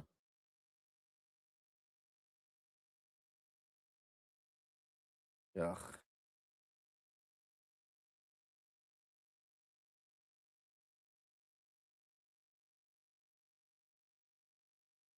He was the first guy in the ring there when he finished his story. No, not yet, Heather. How are you, Heather? Playoffs don't finish tomorrow night. If the Knicks win, they win the title, and the NBA playoffs will be over tomorrow night. But at worst case scenario, it goes all the way until next Friday. So if the Knicks win, it's over. If they lose, there's another game Tuesday night, and then there's a following one on Friday for the finals one next week. But if it gets extended, worst case scenario, hopefully it finishes tomorrow. We're hoping it finishes. For us as a fan, I'm hoping it finishes tomorrow as a fan. But anything could happen. June 17th, Heather, on Wednesday at 6:00.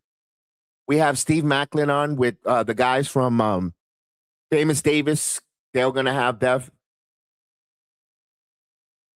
Yes, I did. I did this one tonight because the Monday. I was watching SmackDown. I was actually Monday Night Raw, on replay, and I watched the match between. I saw the Fatal Four Ways of the qualifier, and there's a couple of them tonight, and I just wanted to watch that. It was really good.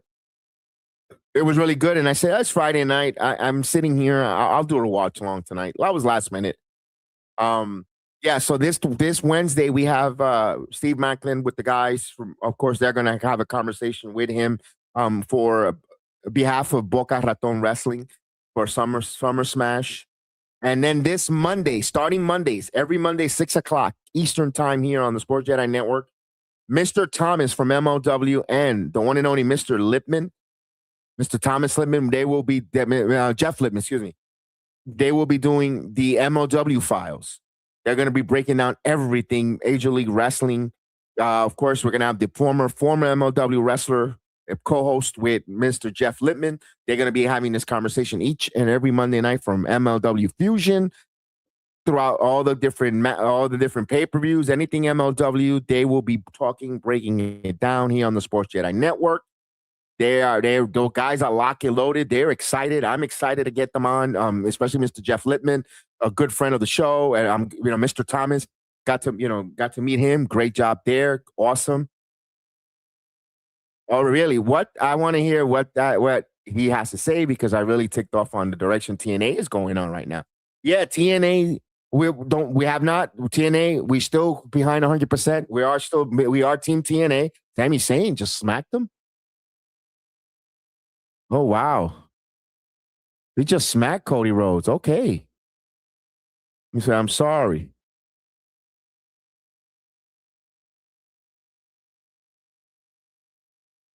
Well, they've gotten a little bit of resurgence there, Heather, with Karrion Kross as your world champion. They're signing. They've got some news that they're going to break as well about MLW. They're signing more wrestlers, more female wrestlers for longer contracts, more women. So I'll leave that for the guys, the gentlemen, to break that down on Monday. They have a lot of good stuff as from a little bit of the show, the previews, the productions, a little behind the scenes. Sammy gets smacked by Cody back. And so forth. They're going to have that there. And for us, back to the TNA, we are Team TNA. We got some interviews coming up with some TNA talent that we're waiting for confirmation and all that good stuff for Slammiversary. Yes, we know that some certain things are not going great when it comes to TNA wrestling. When it comes to seeing talent leave, Steve Macklin just showed up on Wrestling Revolver. Pro Wrestling Revolver says, "I told the cuck I'll quit." Um, okay. I'm wondering what's going on as well with Mr. Carlos Silva. Why a lot of people are souring on him. Where I see nothing but good, positive stuff. I hear positive stuff from him. It's not his fault that remember, Carlos Silva has a boss above him, and I'll talk about that tomorrow with the gentlemen's that will join me, the Jedi's that will join me tomorrow on our weekly wrestling. He's a boss above him with a budget and so forth. Carlos Silva cannot control creative. He cannot control which members of this roster is going to get the push, get the storylines implicated, yada yada. It's creative coaching.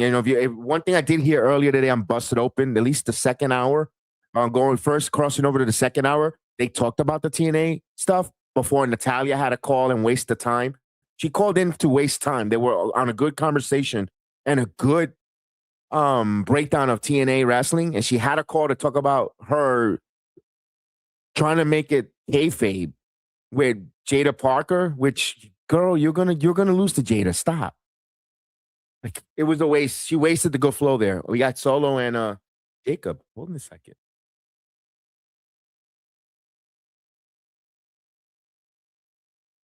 I need you to come home, Roman. Roman wants Solo to come home. Huh.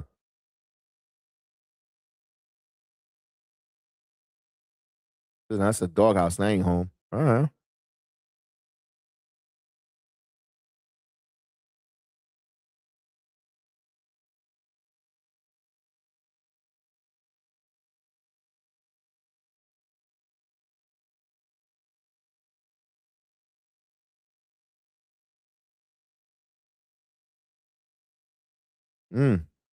Solo breaking stuff down here.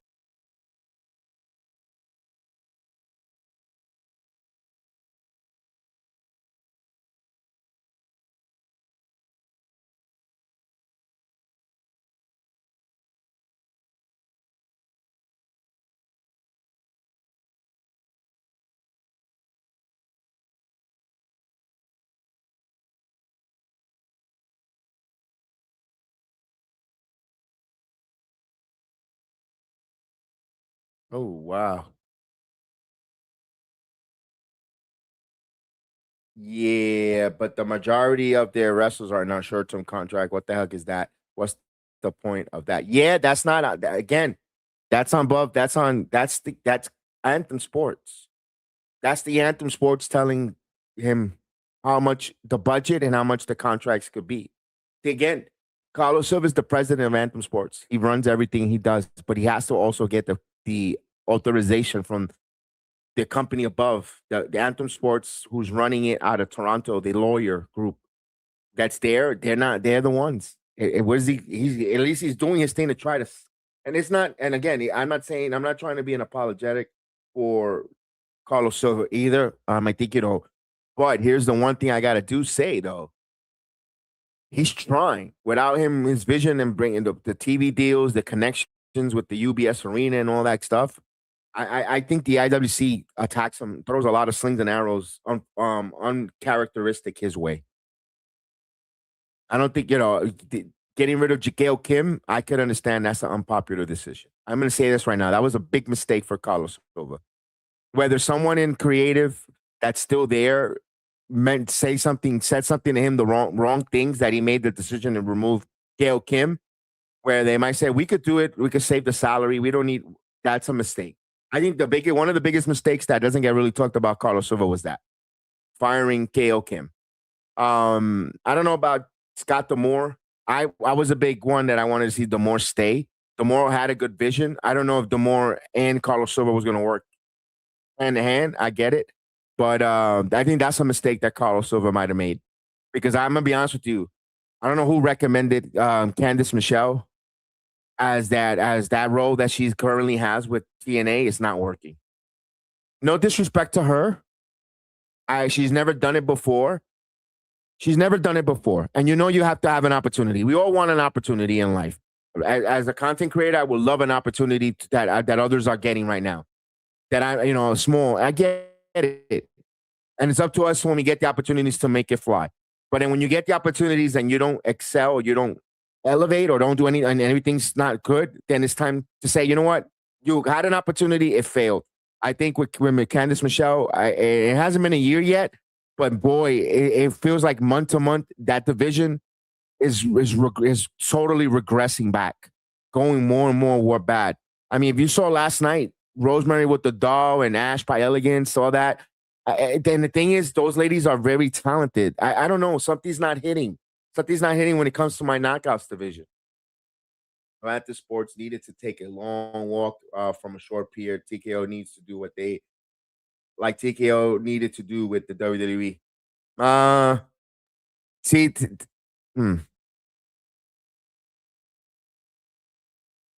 here's the problem. If Anthem Sports, if I think I hope not. If the fans start getting upset the way they're doing and coming after Anthem Sports, I hate to say this, but I wouldn't be surprised if they end up selling it. And then you guys are going to get so upset if TKO do purchase TNA. Because you're all this backlash and anger towards Anthem Sports. They try to get a TV deal. They got it. They did a collaboration to get the television deal. They did it. They're trying to make more money. They did. They have done. They've gotten bigger arenas.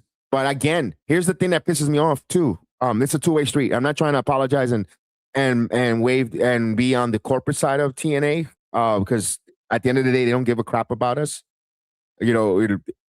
Here's as a consumer, as a fan. But I do got to say this: when you do these TV tapings and you do these shows, these intimate venues where it holds 3,500, 2,700, and you only get 1,200, 1,300 people to go out to these arenas and you don't fill out these house shows, you don't fill out these TV tapings like Denver. Although the arena looked great, the crowd, the fans that were there, but when you see Mike Santana come through the crowd and you see other things, you see a lot of empty seats. That's not good. TNA. There's a lot of people on X that want to cry and scream about TNA. Sign this one, sign that one. Why are you letting this one leave? Why are you letting this one go?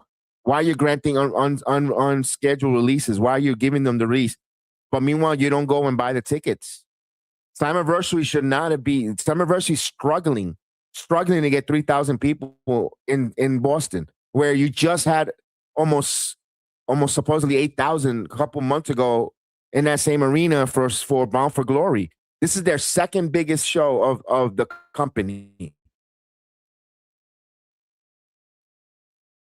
And you're having a hard 3,000 had 8,000 before. That's tough. You could point the finger that they never announced until maybe a week ago with the X division of Ultimate Max. That's it. 2 competitors and no other matches now. Now they're announcing the matches with 3 weeks to go. I get it. I could get it why people are hesitant to wait and see who's going to be on the card. And then you have 2 other wrestling shows at the same time. We'll talk about that. We'll dive into it on tomorrow a lot because I want to hear the guys' opinions as well. But I'm just having this conversation with you, Heather, about it where I fault everybody. I just don't fault just Total Nonstop Action. I'm an Anthem Sports. I also want to fault myself as a fan. Why are we not buying the tickets? Why are we not going and buy tickets? Scott D'Amore was the best booker they ever had, and they blew it. Yes, I agree with you there, Heather. Scott D'Amore cooked. He put on a hell of a show with the talents that he had and the budget that he had. But he also had great talent. He had Deonna Purrazzo. He had Chelsea Green. PCO was over with the crowd at his age. You had Tasha Steele. I could say this after Scott D'Amore's left, Tasha Steele has never been booked or has been nothing really significant, where she's a hell of a talent there, and she's just a vignette for Mustafa Ali. She's more than that. Especially with this women's division lacking, why isn't Tasha Steele not a big factor? You have a talent in your company in Tasha, who is just polarizing. great, and you don't have her doing anything. You know, it's like, why? And I agree with you, Heather, with the but I was one of them. I made a video, you know, why is Scott D'Amore leaving? That was a big, huge mistake for you just rebranded. And I gotta say, Carlos Silva did upgrade that company. He has, but creative, creative failed him. Even his best friend, Bully Ray, said it today, Heather. The biggest mistake, not pulling the trigger on Mike Santana's Slammiversary. We try to give it the pass. We try to give it the. I try to be reasonable, and I'm still paying for that ticket and my trip to New York last year. It's gonna be a full year. I still have paying the credit card bill for there, and it wasn't a lot, but I traveled, and my guy didn't win in a great moment. They didn't give me they didn't give me a happy moment, which wrestling isn't booked for me. Oh, let's make sure we give him a happy moment because Jedi's here. I get it. When you go to sports, you got to win and loss. But you had an opportunity. Again, we said it time and time again. Not to sound like a broken record. Out of those 7,500 people, you could say 3,400 were 50% Puerto Rican that had Puerto Rican paraphernalia on to go cheer. And you could have kept them as TNA fans going into a new network. And you failed because you wanted to do it in Boston. And again, it sounds like a broken record but I haven't been able to watch TNA lately. But yeah, I saw a little bit yesterday, Heather. I'm going to be honest with you. I have not watched TNA a full show in a month. I'm going to be totally honest with you. A full entire month. And yesterday I saw the Mike Santana match, and I was very exhausted, fatigued. And I went to sleep. I tried to go to sleep early because I wanted to stay up for it. I'll finish watching TNA tomorrow morning for breakfast because I'm doing SmackDown right now. And I watched Raw, and I watched Raw right before I went on the air here for SmackDown. Actually, an hour before, because that's what motivated me to do the SmackDown watch along. Because the matches on Raw were good, and we got a cruiserweight title match here. Rey Fenix is taking on Axiom for the AAA cruiserweight title. I like this. I want to see these AAA titles being showcased here on Fridays and on Monday nights, especially if you want to sell Triple Mania.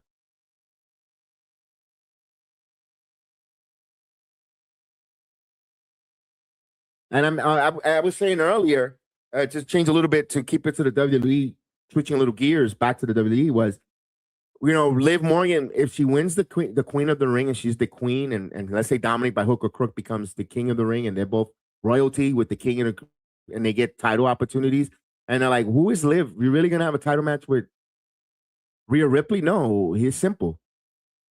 They could say a stipulation. Well, we're not gonna have you wrestle Rhea Ripley. We got a competitor outside of the company, outside of Raw and SmackDown. Doesn't have to be your NXT champion. You could have Lola Vice if you want. If she's still champion, but I will go with Flammer. Flammer's over 1,000. It's gonna close to reigning over 1,000 days as the AAA Women's Champion.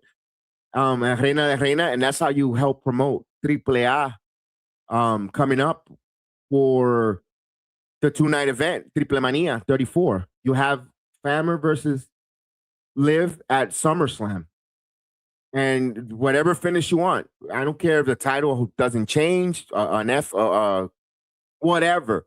Where it kind of leaves us to want to see another rematch at Triple Mania. And you could also see Liv go to AAA to tease or spice up the feud in AAA because Liv is going to accompany Dominic because he is the Mega Campeon champion. And then that's how you bring even more eyeballs to AAA. And I was saying it earlier, Heather, and I know if you heard me earlier, if you've been with me on this watch along, it's going to sound redundant or I'm repeating myself. And I'll probably say it one more time to Haas, or maybe, and of course, tomorrow to when I get Haas and Chris on about that, because that's how you're going to promote AAA. You have Glamour. And they're running out, and you don't want to run out of talents that you see wrestling week after week in AAA, because after a while, after 6 months from now, they become repetitive and the roster's not that big. That Cartwheel's coming back from injury. I believe he'll be back before I'd say about mid-August or right before August. Jack Cartwheel probably be returning from injury. Hopefully, if everything goes well in his recovery. We heard that exclusively here that he's now part of the AAA roster. Do they bring some more the wrestlers and so forth? Um, we'll see. I know they're gonna make a big deal about this Triple Mania card, and AAA don't do 5 matches. Although we see that on weekly television on YouTube, but normally they're like those are long shows for AAA. When you go to Guadalajara or Mexico City or Monterrey, when you buy a ticket to AAA boletos, you're there for a nice wrestling show for 3 to 4 hours of good professional wrestling nonstop. And now at least the old AAA. Now I don't know under the WWE, they want to give you less is more. They want to shorten things up and charge you even more. They want to give you quality over quantity according to them. We'll see. We'll see. We got a timeout. We got a commercial break here as we Haas will be joining me shortly. So Haas will be joining me shortly. Can't wait to see Haas. I haven't spoken to him in a while.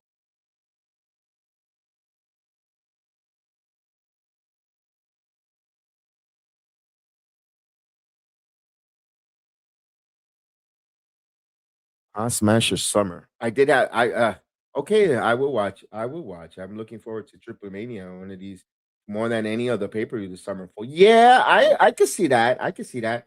I could see that.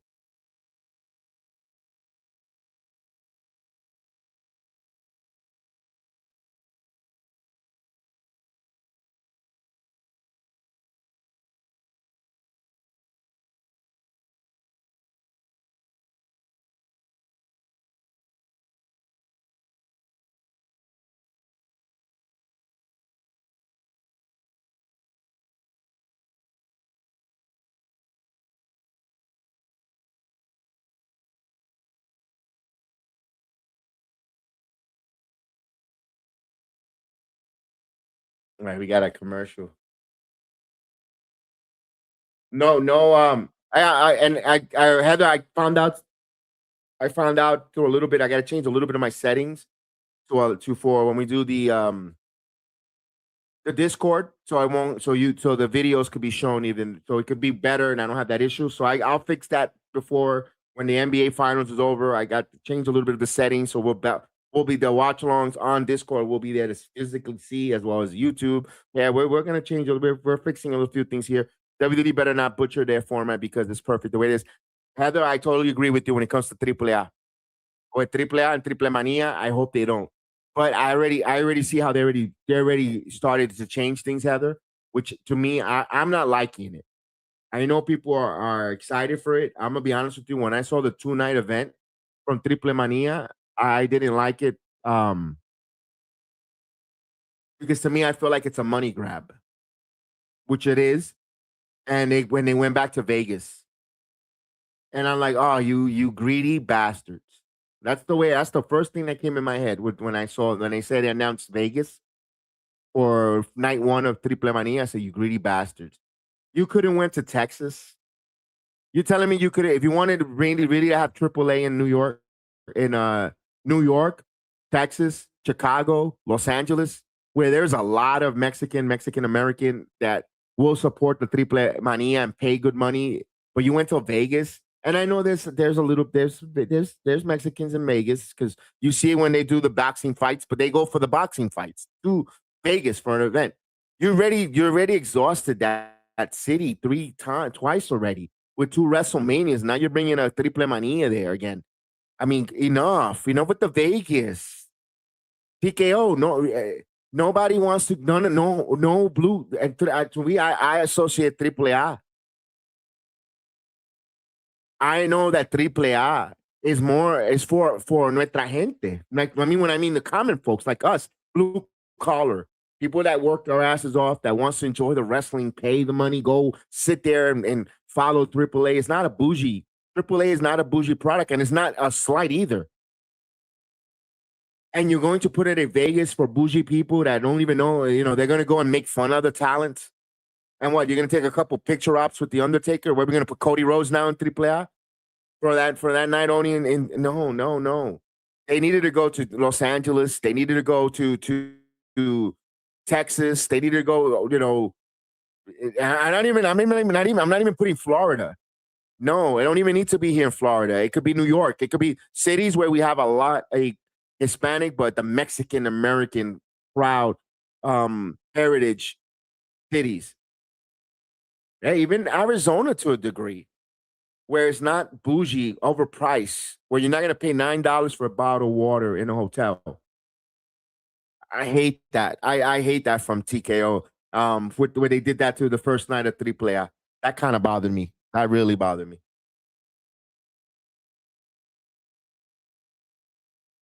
All right, here we go. Ray Phoenix, Axiom.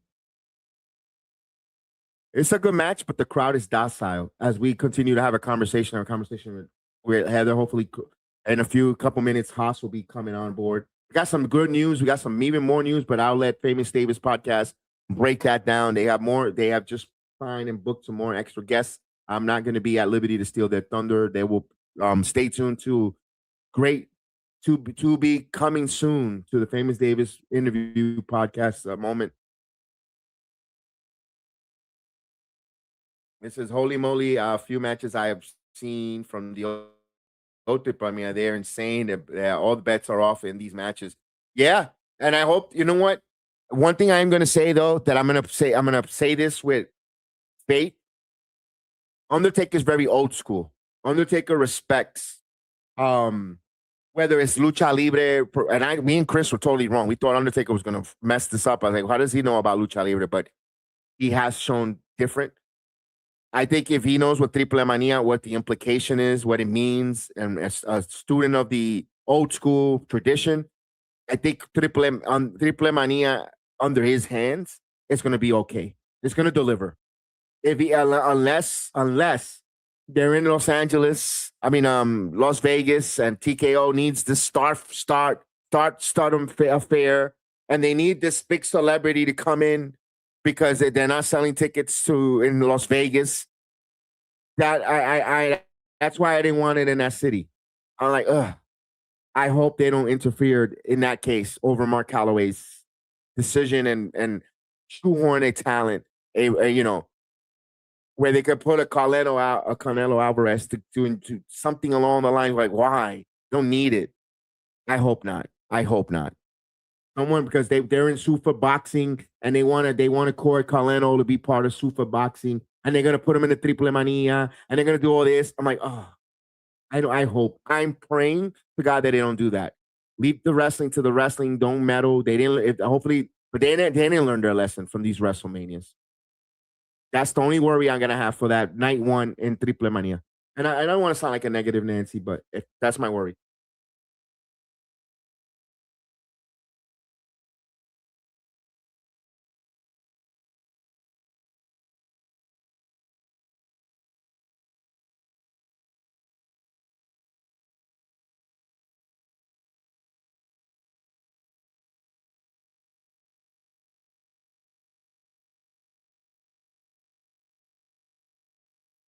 Ooh, what a Spanish fly. 1, 2.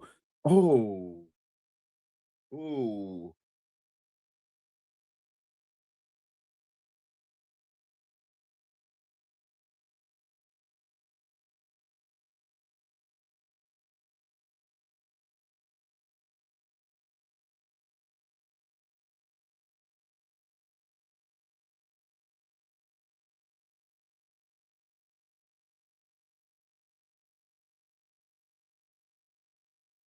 Oh, that was nice. Yo, these two are putting on a good match. Axiom, A-Kid has always been a good wrestler. But there's a ceiling. Here we go. The Muscle Buster. Phoenix. This is the beginning of the end. Got it. This should be it. Yeah. Axiom is a hell of a wrestler, good wrestler, but there's a ceiling when it comes to Axiom. Tag team champion, and a mid-card title run.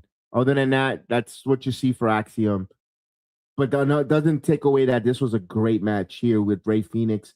The crowd didn't really get invested into these two wrestlers. You don't see Ray Phoenix much either. You don't see Axiom much. I understand why fans don't get really invested in them. Not a lot of story to sink your teeth to. You kind of see their ceilings, but still, I got to give them their flowers, their admiration of putting on a fucking banger match. That was a good match.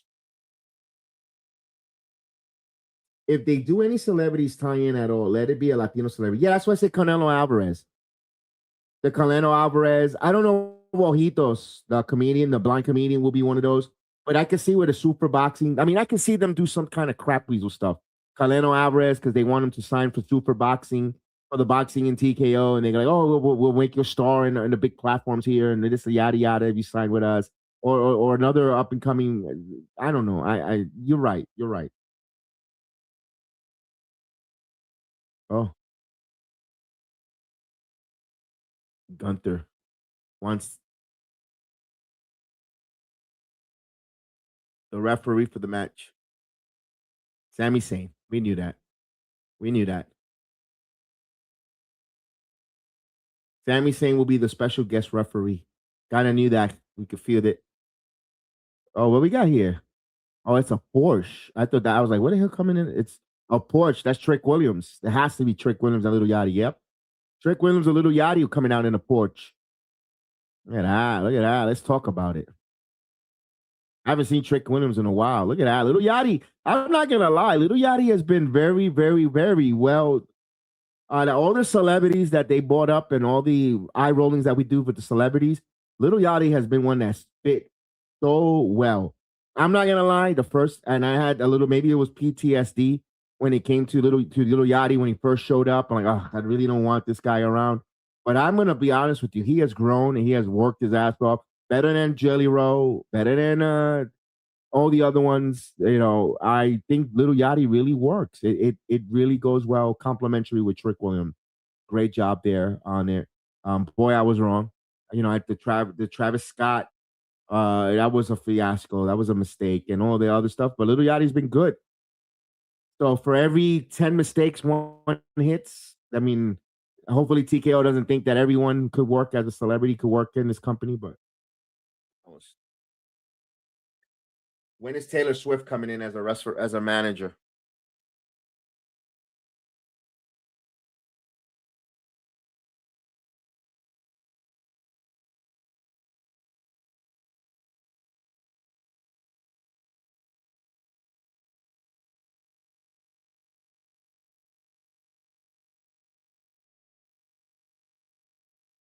Right, we got a bit of a commercial break here.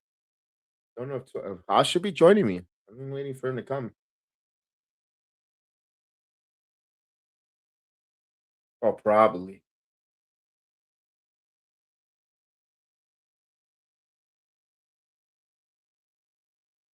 Yeah. So this Saturday, was it 9 Eastern? No, 6:50 Eastern. 6:50 Eastern. MLW Fusion. As we know, we have a new show on the program, MLW Files with Jeff Lippman and Mr. Thomas. We have on Fusion this tomorrow night. We'll have Matt Justice versus Josh Bishop. They're gonna have a Chicago street fight. That's gonna be good. That's gonna be good. Now, Matt Justice, you saw him in Fight the Fourth Rope. He looks like Psycho Sid. He looks, my goodness, I saw him in person in Slammiversary for Matt Justice. Looks very intimidating. I'm surprised he hasn't really been signed with a big company, but you know what? If he's there for MLW, hey, make it work. Make it work. He's gonna bring his battle riot to Chicago in a built-in Windy City match, street fight. So that's gonna be fun to see that. Also tonight, they're in Philadelphia, the ECW Arena. Also, you're gonna have Kushida taking on Alan Angel tomorrow night. That's a little bit of your MOW sneak peek there. Karen Cross, Matt Riddle. Matt Riddle's have a big match this summer at Boca Raton's Summer Smash. He's taking on Steve Macklin, and we're going to be hearing from Steve Macklin here June 17th on the Sports Jedi Network. And of course, we'll find out. Hammerstone is on the hunt. So that's all be tomorrow at 6:30 on YouTube on the MLW Fusion page on the YouTube channel. The guys will be talking about that. They'll be bringing all that stuff. Of course, MLW has that working relationship with Stardom and MLW. If you definitely could see some of the ladies there in New York. Our own very own Marie Shadows was in New York City's show last night. Mr. Jeff Lippman is tonight in Philadelphia, so he's in the building in attendance. So can't wait to hear his thoughts and his experience watching the MLW show live in person tonight. Hope you enjoy. Safe travels, and have plenty of fun there, sir. Great to see that. So Gunther is selected as Sami Zayn as a special referee tomorrow night. I mean, next Friday night for the world title match. Do we get a title change on Friday Night SmackDown yet again? We saw Drew McIntyre lose the title, won the title on SmackDown on the three stages hell and lose it as well, and all these different things. They're not afraid of changing the titles on nationally televised television. Here's Trick Williams. All right, let's go. Remember, 2 more weeks. The final Friday in June, I believe SmackDown reduces to 2 hours. So yes, at the end of the month, SmackDown will go back for 2 hours for a short term until they get to the winter time until next, I believe next January. And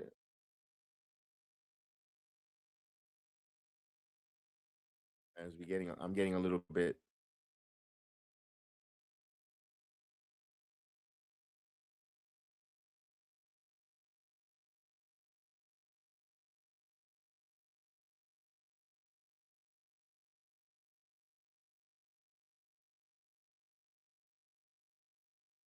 There we go. Trick Williams coming down the aisle. Try to get the. For some reason, my screen did some funky stuff. Mm, mm, mm, mm, mm, mm, mm. Trick Williams coming in, of course, with Little Yachty. Little Yachty in the building.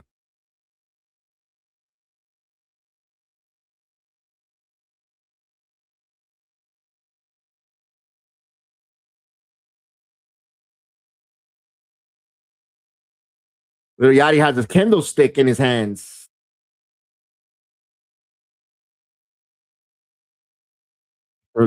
Uh huh.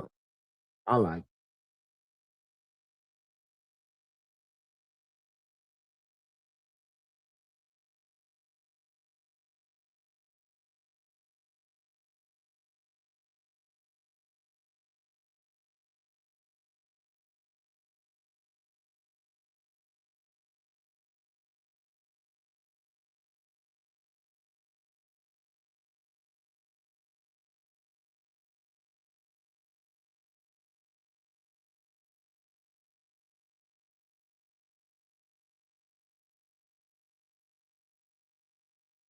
All right, Little Yachty on the microphone. There we go. How y'all feeling tonight?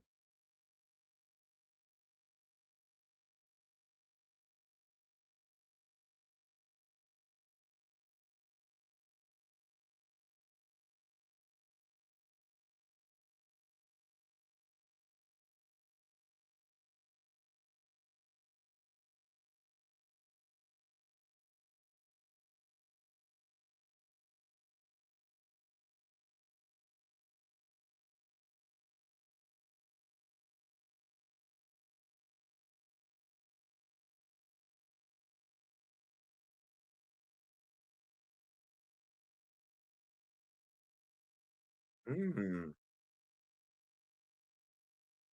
Oh, Trick said the truth is that he lost. Huh.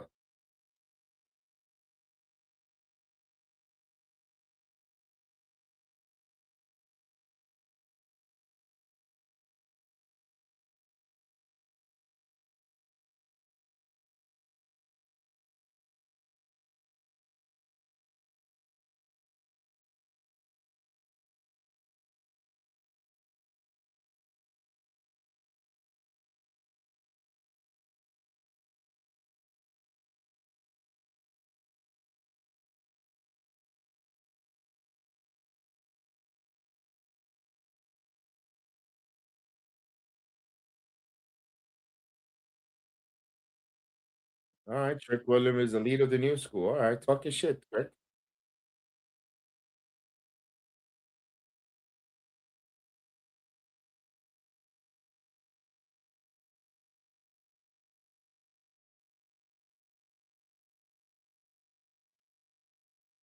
Okay, his name is Trick Williams.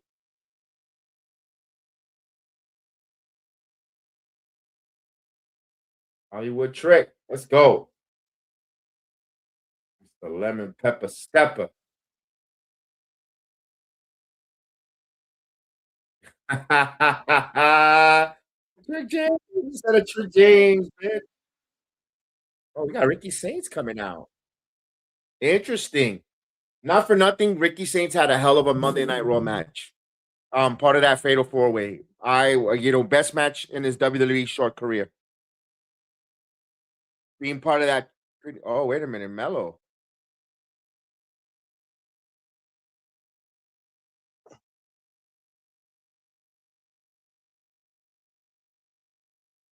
Here comes Carmelo.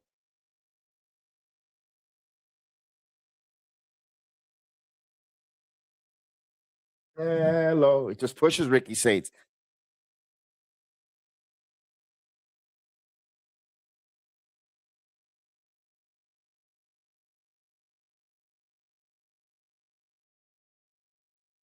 Hmm.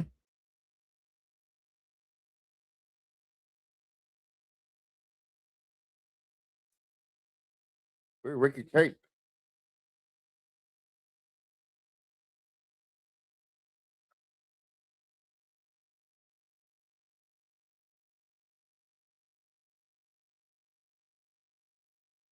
Yo, you say sound like a Dr. Seuss book. Or a farming. Damn. He got a triple threat.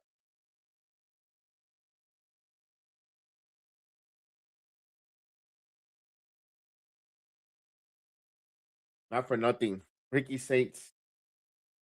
Ricky Saints sound corny.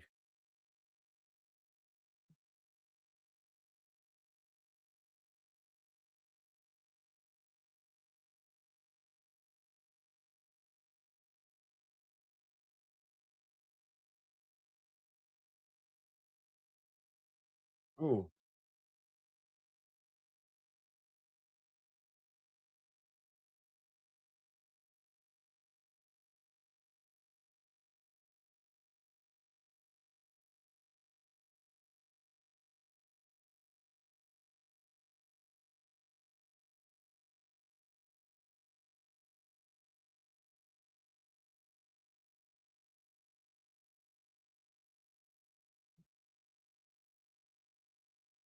Chinese twins. Oh my god. Trick is too much.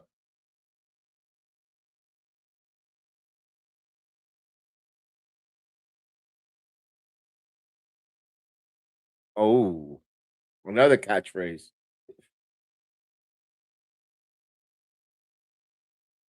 Oh, Saints just pushed into Carmelo and Ricky Saints.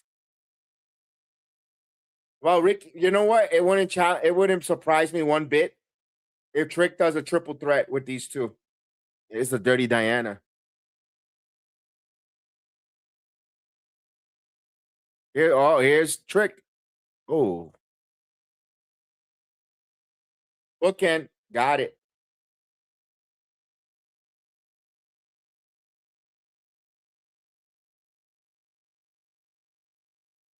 Well, that Trick. Uh-huh.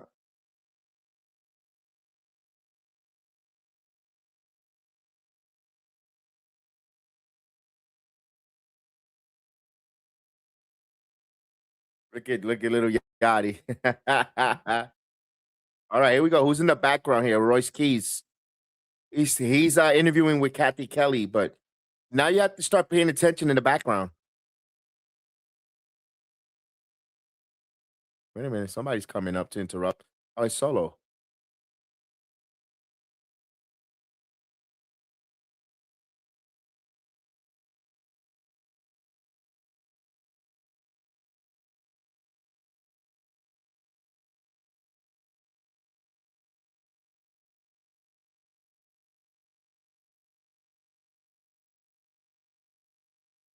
Solo.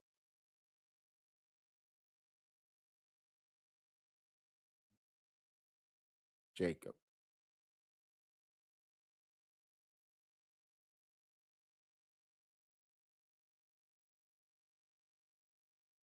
Solo's getting into his head.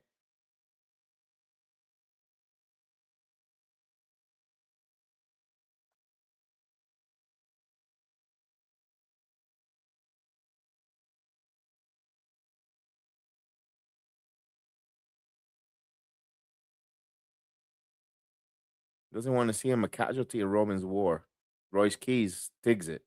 Huh. It's Chelsea. We got a tag team match. Remember, it's a tag team match. Chelsea's going to team up with Tiffany Stratton against Meacham and BFAB.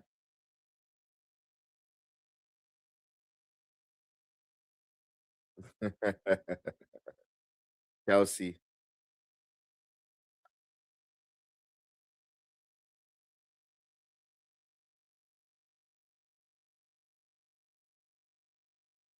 Here's Tiffany Stratton. Now they're besties.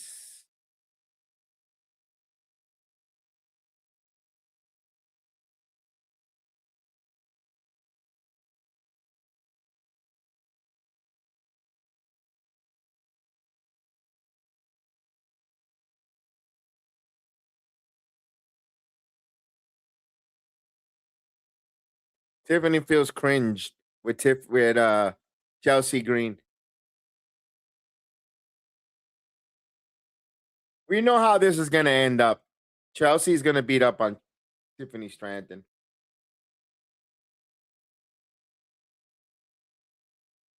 You know how this is gonna end. We all know how this is gonna end.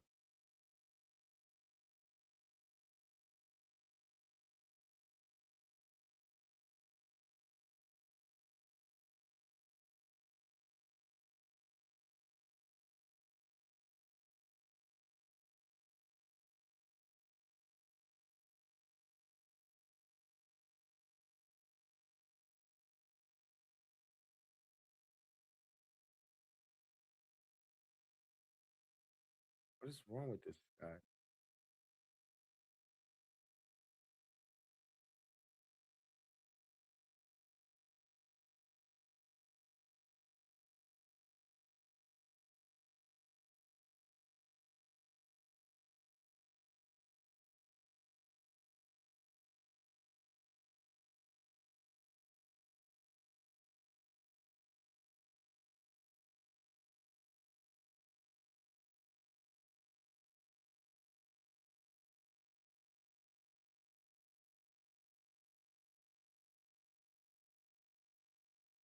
All right, we're waiting for a commercial break.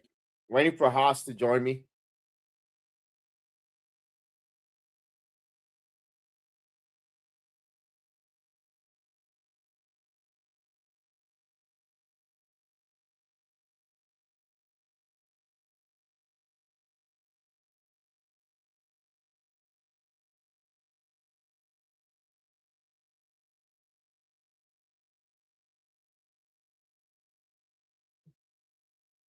All right, we're in a break. I wish I had the international feed tonight, but we'll get it late. We'll get it back again. All right, here it is. We're gonna hear a little bit of a promo from one of my sponsors. Let's hear from Jude Wipes. Give me 1 minute. All right, quick break. Don't go anywhere. This segment is sponsored by Dude Wipes. Whether you're grinding through work, hitting the gym, or locked in for a full night of wrestling, Dude Wipes help you stay fresh, simple as that. Portable, convenient, and designed for real life. And of course, this show is powered by the Sports Jedi Network. Independent wrestling coverage, real discussion, and a community that actually knows the product. If you rock with what we do here, support the sponsors that support the channel. Now, let's get back to the breakdown. Take it away, PGH Chris and Sports Jedi Kev. You're watching Jedi Sports Network with Kev. All right, we're back from the break. Don't forget, yo, Dude Wipes got a savings there for 20% off there. They got new products coming up.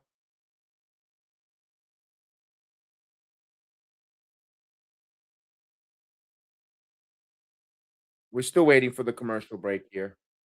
We got a tag team action, probably another match or a promo into the main event. The final qualifier of the men's for King of the Ring tournament. It's going to be Jey Uso, LA Knight, Royce Keys in the match, and Finn Bálor.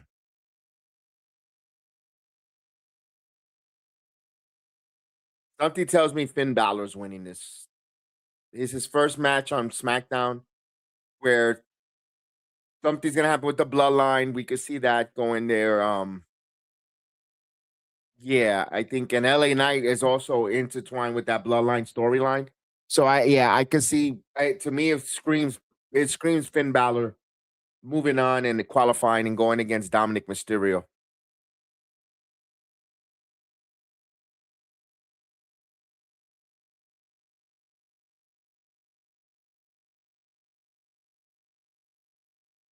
All right, here's the ladies. Here's Meechum and B-Fab.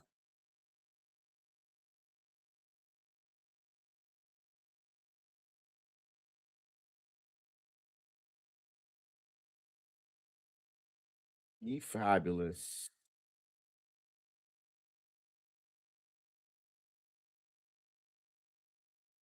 I'm gonna be honest with you. I'm a little bit worried for these two ladies when it comes to release time. I just hope they're not making a lot of money where they could keep them around.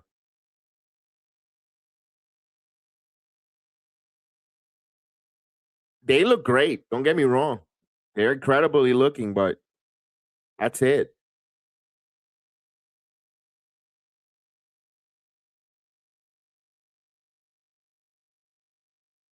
But for Brandy, aka BFAB, I haven't seen any growth, any development, you know.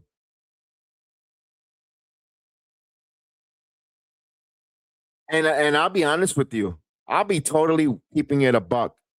The minute Meechin, even BFAB, they show up at TNA wrestling, they go right to the top of the women's division. Right up to the knockouts division because they have that aura in TNA. But here, for some reason, I don't know. And they look the part as knockouts champion. But now here on SmackDown, they just get lost in the sauce. I don't know why. Especially for BFAB. Look at her height, her look. It's just I don't know what's going. I don't know if that's the story they gave her here in WWE that doesn't resonate, doesn't hit. And for poor Meechin, you saw her in TNA. She's a hell of a knockout champion. She's good. Or Mia Yim. It's like they wrestling nervous or the lights are too bright for them here. I don't know. Like they hear that there is no crowd reaction and it gets into their head and they don't know. They I don't know. Oh wait. Oh, Alabama Slam. Or I actually see this though. They ask them to do the job, and they don't know how to go over without getting over. You could still get over by losing. Look at Chelsea, how over she is. I don't think Meacham or BFAB has learned the secret of getting over without going over. And that's hard to say. That's hard. That's easier said than done from sitting in behind a computer and on a screen. But when you human motions, you don't hear no one react to you, no boos or anything. You tend to do overthink.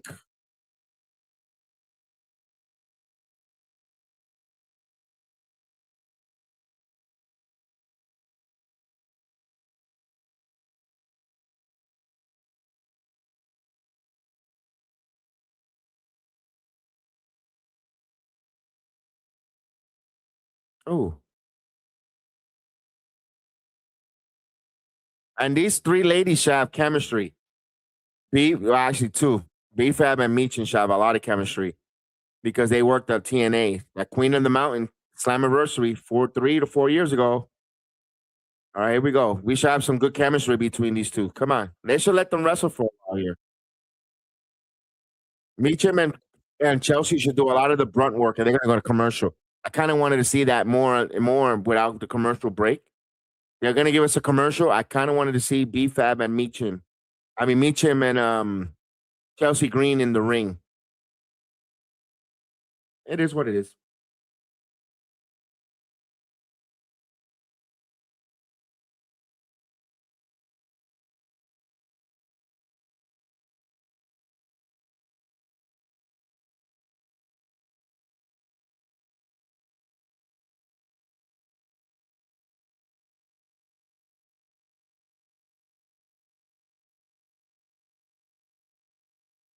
It's a John Cena commercial. Wow.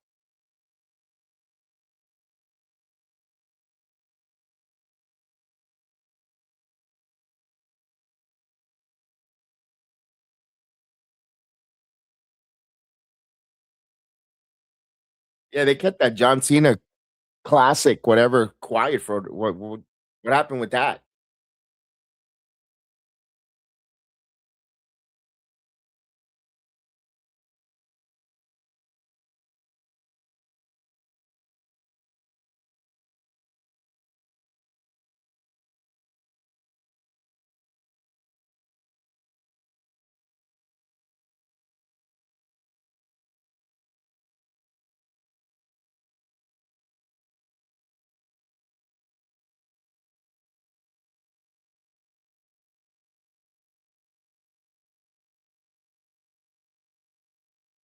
Oh, they're going to that Masters of the Universe. I've already seen it 3 times.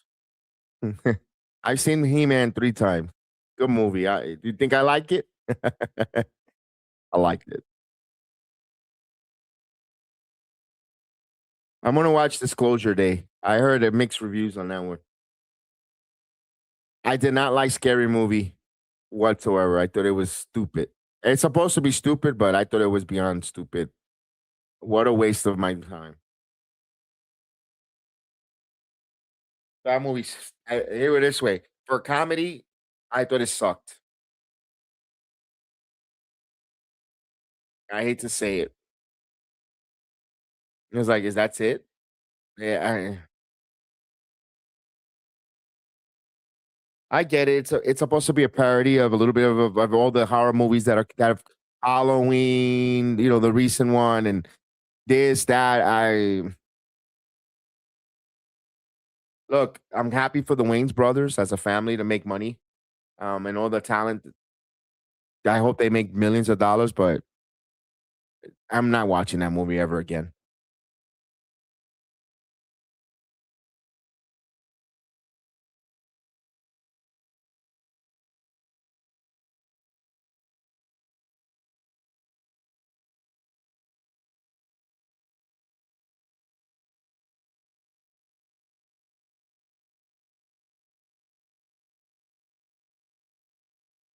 All right, here we go. The match is back.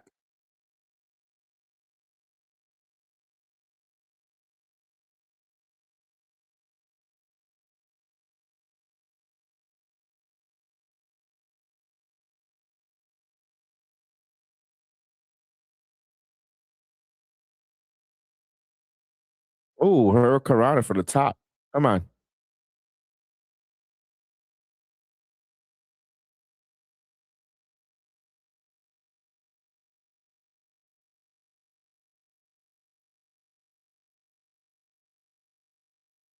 All right, coming from back from this commercial, Chelsea's doing all the grunt work, waiting for that hot tag. All right, here we go. Seriously, Kevin, you how is it better than the first one? Frank is awesome as Skeletor. Um, I don't know. It just was good. The first one, Skeletor was fine. For in the first Masters of the Universe, Heather, Frank was very scary. And Skeletor should be a little scary.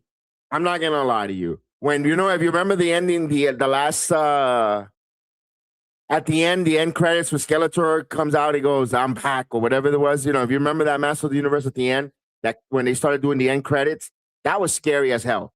That Skeletor was scary as hell. This Skeletor was Skeletor. It wasn't scary, but I thought the whole storyline with this He-Man, as Tiffany J. Cargill came out and took out Tiffany Stratton. But this He-Man movie-wise made a little more sense than the original Masters of the Universe in 1987 or 85.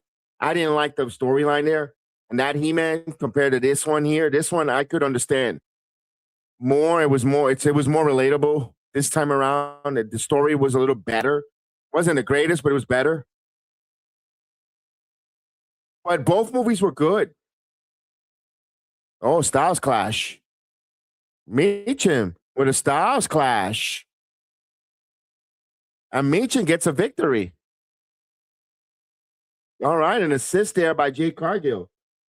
But all in all, I loved it. I actually enjoyed it. Even the sorceress, Tila, everything. They borrowed a little bit from the original Masters of the Universe. I don't want to give any spoilers. So if you haven't watched it, so I'm gonna hold my mouth right now.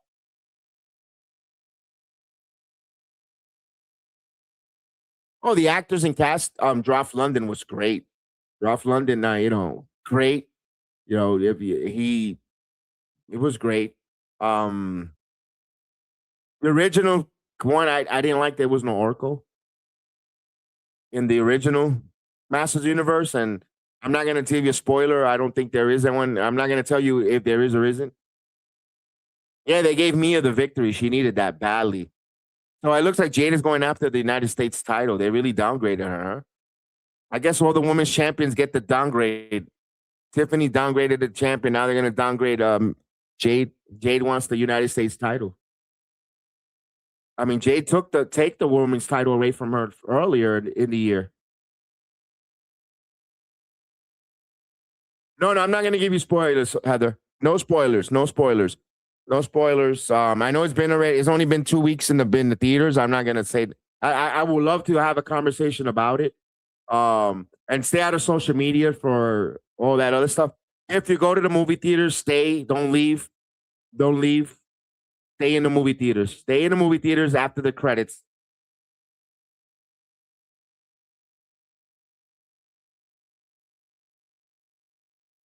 And there's three post credit scenes. That's all I'm gonna give you. Three. Don't leave right away after you thought it's the. Make sure you don't drink a lot of drinks. So you have to run to the bathroom. But Masters of the Universe was good. It was good. I saw it 3 times, so it's good. Jade is still too green for the world championship. Um, the proof is there. They have a date. Look, the WWE had a sample of her as world champion. They saw that. They saw it. They made their adjustments. Oh, wait a minute. I'm gonna hear Kiana James. Kiana.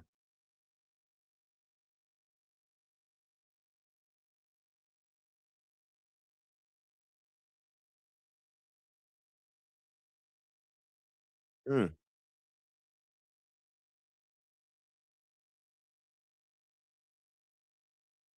Furious. That movie looks insane. I haven't seen it. I haven't seen the previews on that, Heather. I'm pretty sure. I'm gonna watch Disclosure Day. That one I gotta watch just to see. I heard mixed reaction again. Oh, Julia and Kiana face to face. English in contract, not with being a fighter. Huh.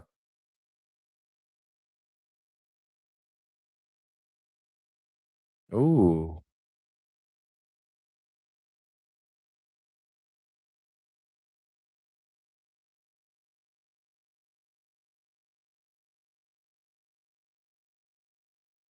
Oh, Julia. Love it. She goes, my English is finally better if I could finally say and slap the crap out of her. Nice. That's the best Julia has been booked or presented here. Wait a minute. Finn Balor. Finn Balor and Tomatonga, little bullet club. It's been a long time. Look at that. And it's Devin. Tomatanga. A lot of little New Japan reference there. Huh.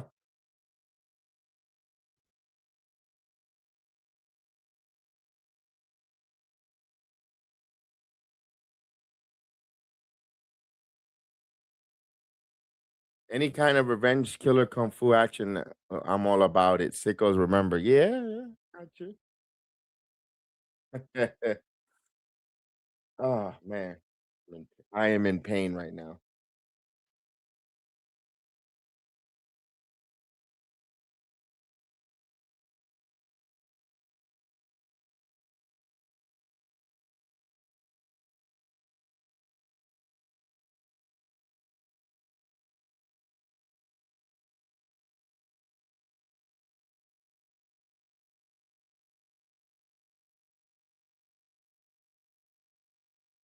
I hope I'm wrong, but I think that Supergirl movie is gonna be a flop. I hope I'm wrong. I love Superman. I love everything that's to do with the Superman universe, all that stuff. But I hope it's not a flop. It just feels like it's a flop. I hope not. It's just I didn't even like that. Her cousin, the Superman recent Superman movie. I wasn't so lukewarm with it either. I thought it was good, but it wasn't great. It wasn't like to my level of expectation. It was good. It was a Superman movie. But yeah, I hope that Supergirl movie hits. I don't know, man. I don't have any expectation. Lobo might help it because Lobo, Jason Momoa does look like Lobo a lot. Oh hell yeah, they did stronger Loa Finn. They could have done a lot with New Japan guys than the Solo has. Yeah, and I think that to Heather, don't be surprised if that happens. I don't be surprised if we have something where you're gonna Finn Balor, Shinsuke Nakamura, so forth. Tomatonga. I think you got something going on there, Heather. I think where there's smoke, there's fire there. One word though, Lobo. Yeah, I think Lobo's gonna save that movie, Heather. Lobo's gonna save that movie because he looks freaking. Jason Momoa looks more a Lobo than freaking Aquaman. If although he did a good job in Aquaman, he made Aquaman feel cool. He made Aquaman look cool, feel cool. Aquaman has always been a kind of a clown of the superheroes. I don't know. He talks to fish. He feels like the guy from he feels like Deep from what you call it, from The Boys. But no, Momoa made Aquaman look like a badass. He's more of a Lobo. He looks like Lobo. He fits Lobo. He is Lobo. Interesting to see if they do another Justice League movie when they bring Lobo, if they recast Aquaman like they did with Captain America and Johnny Storm, with the what's his name, Chris Everett.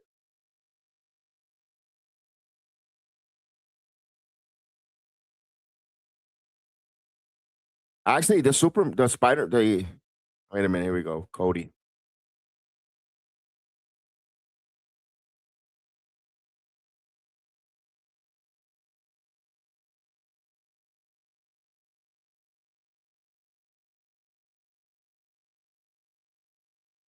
Sammy is a wreck. He's all over the place. And Sammy's sitting right there. Okay.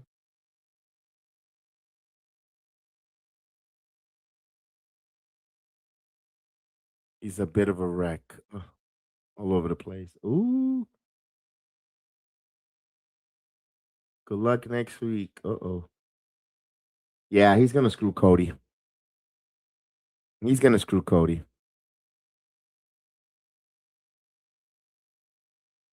So next week in Kansas City, giving Stephen Amell in Justice League reboot. What row, Heather? You want him to redo the Arrow? Because knowing the reboot, if they do a movie with Stephen Amell, they'll give him another character. The way Johnny Storm was Chris Everett was Johnny Storm. He became Captain America. Does Steve Amell become Batman? Does he become Bruce Wayne? Or does he become Aquaman?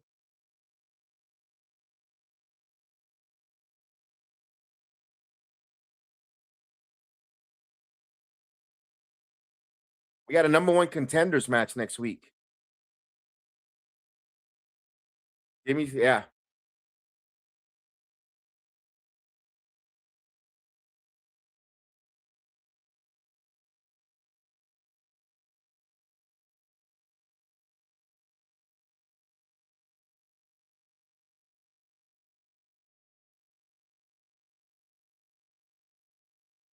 Oh. Guys, give me 1 second. Let me get a quick break. I gotta go real quick. Give me a minute. Be right back. This episode of the Sports Jedi Network and Smoke Sessions podcast is proudly promoting the Damn Good CBD, the hemp-derived wellness brand launched by WWE Hall of Famer Rob Van Dam. Whether you're recovering after the gym, trying to relax after a stressful day, or looking for better sleep recovery, Damn Good CBD has you covered with premium CBD wellness products designed for everyday performance and relaxation. We're talking recovery bundles, sleep bundles, CBD gummies, CBD plus Delta 9 gummies, exclusive RVD inspired bundles like the Rolling Thunder Recovery Bundle, the Mr. Monday Night Lights Out Sleep Bundle, the 5-star bundle, and the whole effing bundle.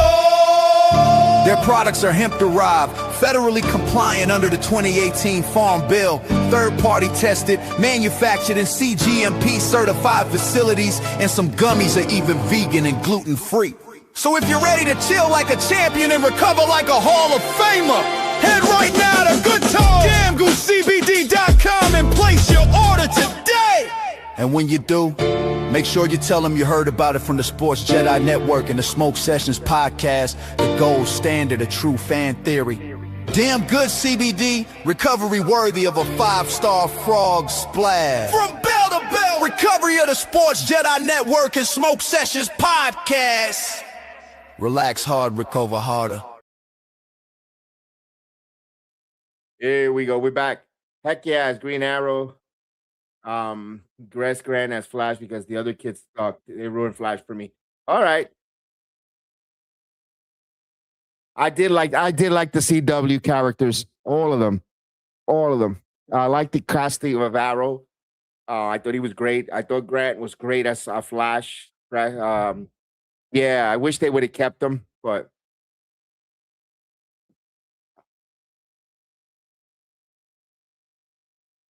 here we go. Get that kid out of the way, man. Providence is hype. Here we go. Main event time. I guess we don't get Haas today.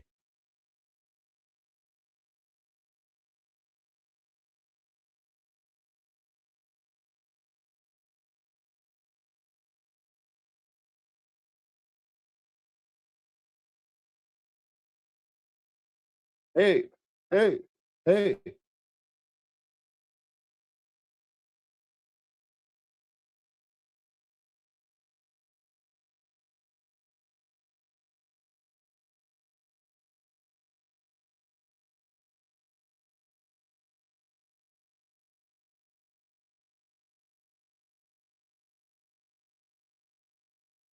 You're gonna get tired out. You're gonna get tired before he gets to the ring.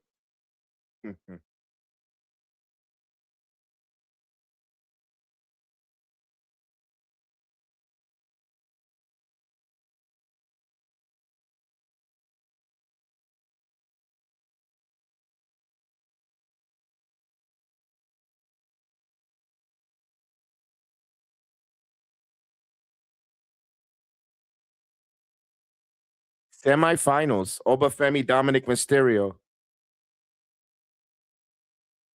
Raquel, and Io Sky.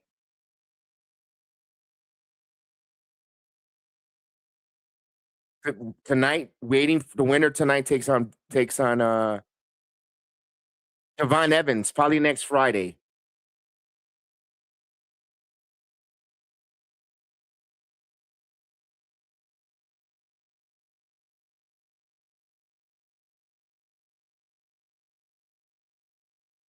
Right, they got a commercial break here.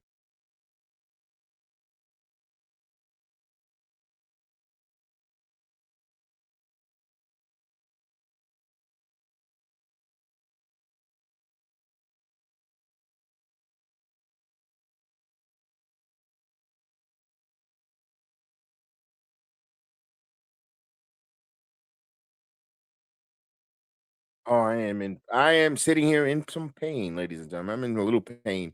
But we got 30 minutes, so we'll be done with this. I don't know. Hopefully, I feel good tomorrow for the basketball game. Oof. I should have just taken the night off. I thought the guys were going to join me.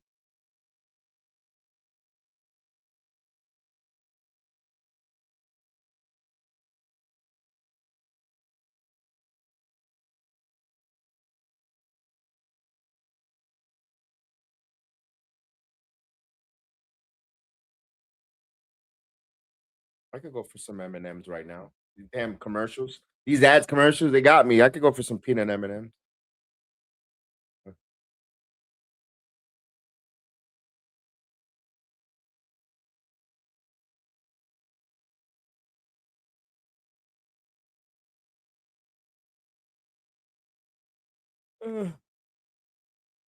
Excuse me.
All right, finally get me back. No, we got one more commercial.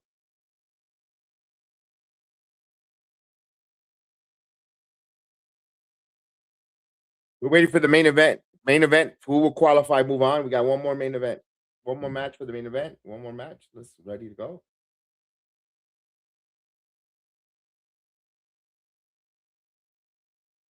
There we go. Heather wrote, I'm sorry, but with all they have done with Oba, he better win the King in the Ring, even though as prestige as it used to be. Even though it's not as prestige as it used to be.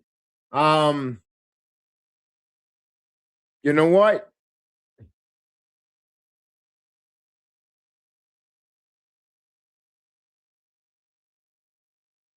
Oba Femi versus Gunther from SummerSlam? Because everybody wants to assume it's Roman, and I don't think Roman's gonna wrestle. Even though they mention each other and all that, I don't think Oba and Gunther, Oba and Roman Reigns fits. The natural rivalry is Gunther, Cody Rhodes and Oba Femi. Remember, they never got to settle their match from Saturday night's main event with Drew McIntyre interfering, and they left that taste in your mouth. But I don't know. I with Oba Femi, it looks like Brock Lesnar's going to be the one interfering or something. I don't know. We'll see.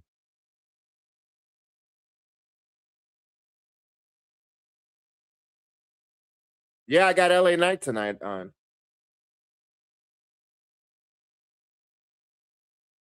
I just think he needs the representation there, Heather. I feel so bad for him. Everybody ragdogging on him. They ridicule him on that promo on Monday Night Raw. I feel so bad for LA Knight. He looks the part. I don't know what's the point. People are crazy for him. They cheer for him. They love him. They love the movement. He has earned an opportunity to be in a bigger position. I know he's on television a lot. Yes, he's wrestled division for a whole year, main eventing Raw, but they never got opportunity for that next level. That match in Saudi Arabia versus Roman Reigns was not a bad match. Like he wasn't worthy to beat Roman's streak at that time. I get it, and he still didn't hurt him.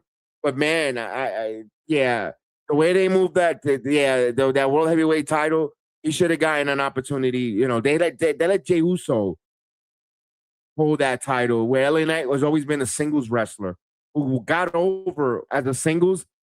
They didn't allow him to hold that title. It's a little bit grossly under a shame. I like the Jey Uso run. Don't get me. I was happy for Jey Uso winning the Royal Rumble and beating Gunther. But man, I would have loved LA Knight to get one opportunity as world champion. I don't think that's going to happen. So long story short, I wore the shirt to support LA.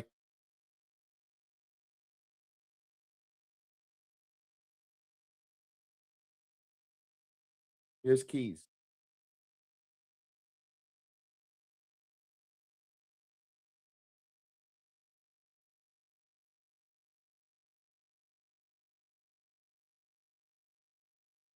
You think Triple H hates LA Knight because I think there's truth to that to a degree, Heather.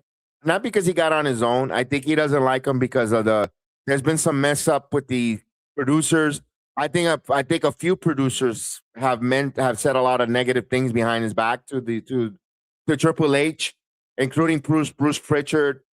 Someone has the big ear of Triple H, and you saw from Unreal when he was reaming him a new asshole when he made a mistake and stuff like that. Look, he's the last person coming out. They're probably going to give him an opportunity. Look, he's the last one coming out. Yeah. There he comes. LA Knight. Yeah. Is the megastar, whatever everybody's saying. Let's go. From LA, from Knight to King. There we go. I'll say this. This man, Eli Drake, shows up in TNA Wrestling. He's right there at the main event scene immediately. Immediately. People will tune in on AMC to watch. Now, do I trust Tommy Dreamer and Delirious to do a good job booking them? That's another conversation for another day, another story. But he shows up on TNA Impact, on Thursday Night Impact. He goes right to the people. Are like, oh, damn, they're going to tune. Talk about tuning to television and watch LA Knight there? Yeah. Yeah. Comes back at Eli Drake? Yeah. Oh shit, he making fun on him, run it back. Oh, he just ran it back on Jey Uso. He didn't like that right away. Oh my God, that was crazy. That was cool. I like that troll job right there. That was a good troll job.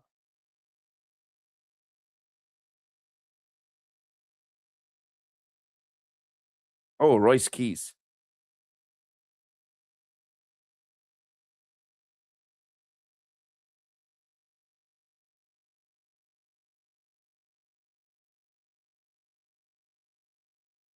All right, took them both out.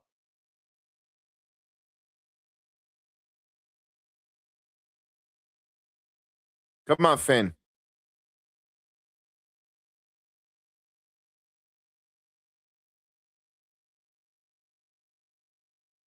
All right, Finn. Smart move, Finn. Come on, Finn. There you go, Finn. Ready to fly.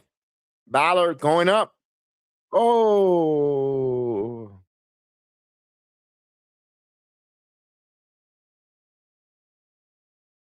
All right, they're going to picture in picture.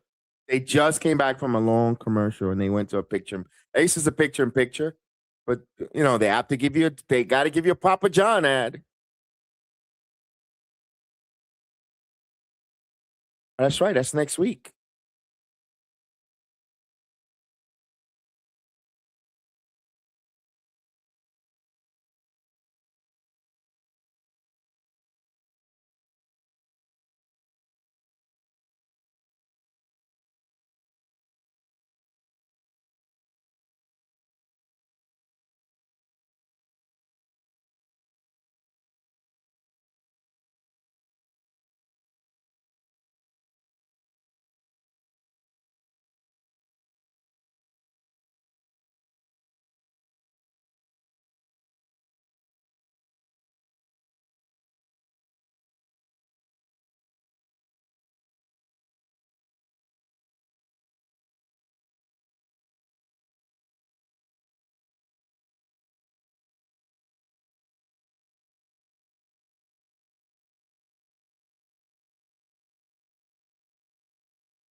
Are we waiting for this picture in picture? Royce Keys. Now they're working together. Jey Uso and Finn Balor. They got rid of Royce Key. They threw him over the top rope like it was like a battle royal, but now it's Finn and Jey Uso one on one in the middle of the ring.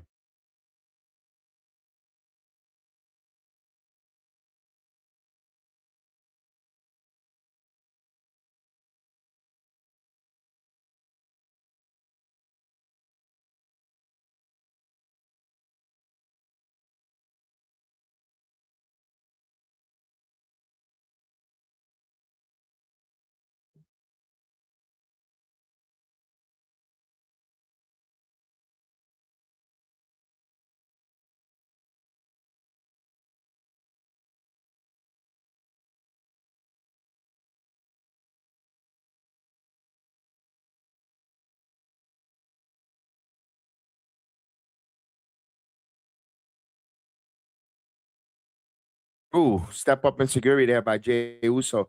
As we're waiting to can we get done with this picture in picture, please? Man, at least we're seeing it, but I just totally lose my mind. Like I don't get it. I don't pay attention on the page in picture too much.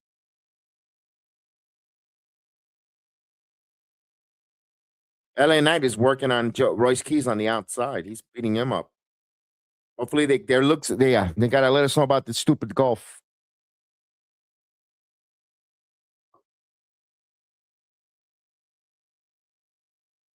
All right, here we go. Coming back from the picture in picture. Let's go. Man, if Jey Uso gets pushed again just because he's a member of the bloodline again. Um, I guess they feel that storyline is bigger right now, Heather. That's all I could think of. If Jay wins, it's because a bigger storyline. I think they want Cody versus Jay. I mean, I don't know. For me, I think LA Knight and there's a triangle right now, Heather. LA Knight, Jey Uso, and Royce Keys, either with Solo Sikoa, Bloodline, Jacob Fatu. That's why it leaves Finn Balor to win this. I think Finn wins it. And this is Finn Balor's kind of first SmackDown match after being kind of moved over to SmackDown. He wins. You need a representation of SmackDown on this tournament. You know, Obafemi is a free agent, but you see him all the time is on Raw. Javon Evans is from Raw. Dominic Mysterio is from Raw. You really don't got no one from SmackDown representing in this King of the Ring. I mean, Royce Keys is the true SmackDown representative. And I don't know if he's going to win this.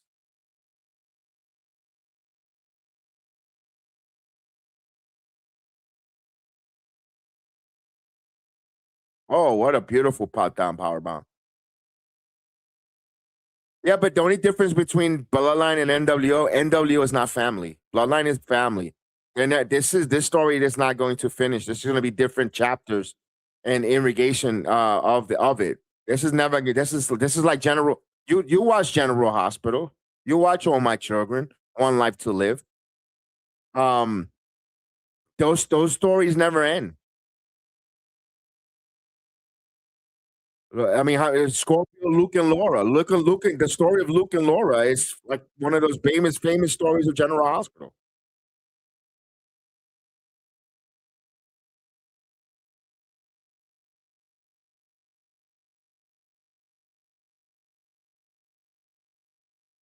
Oh, Fort Charles never closes down, Heather.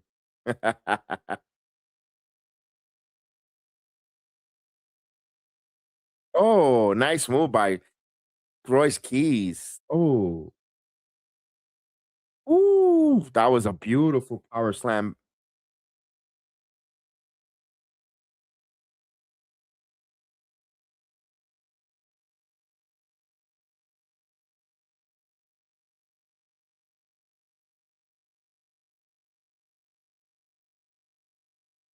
Finn. No, Royce Keys again becoming this powerhouse. Oh, caught him and put him right into the backbreaker. That's right now what's hurting me right now. It's like I got hit with that in my side, in my back. Royce Keys.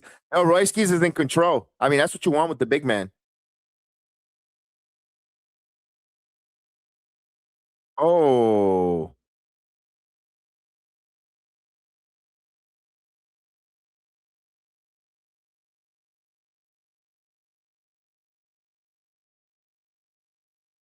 what is he gonna do here? Fall away slam?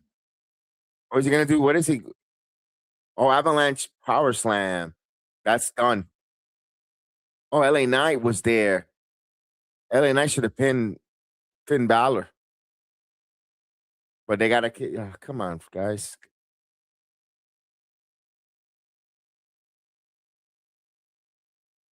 That was nice from Royce Keys.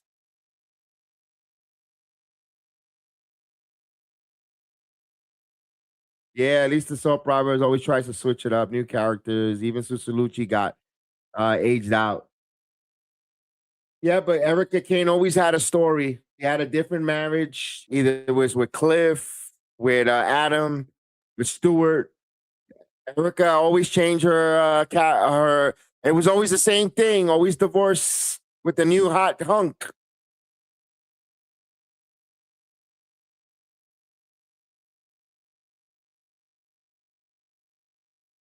Or when she had issues with Kendall.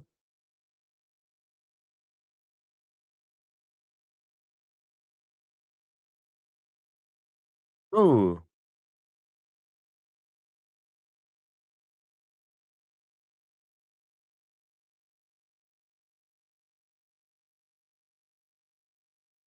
Oh, Jimmy's in the building. Jimmy's staring at him. Uh-oh. Remember, Solo told them they're going to run that play. They know how to run that play. Yo, Jimmy's a pretty tall dude. Oh, here comes Solo. Here comes Solo. Here comes all the extracurricular stuff. All right, here we go. Erica was married like 10 times. Yeah.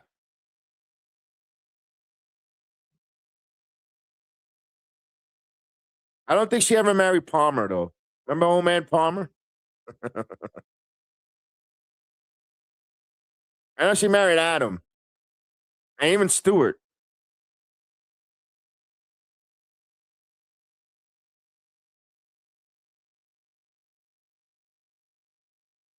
Jack.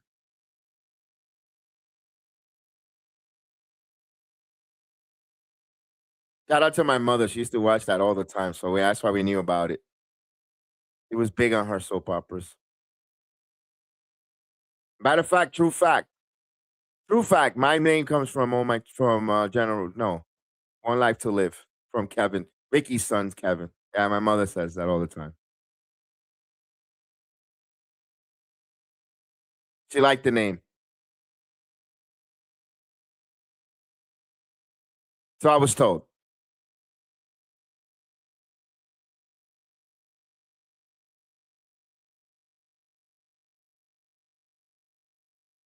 Yeah, to Opal. Yeah, that was a cute couple. Opal. They changed the Opal character like twice.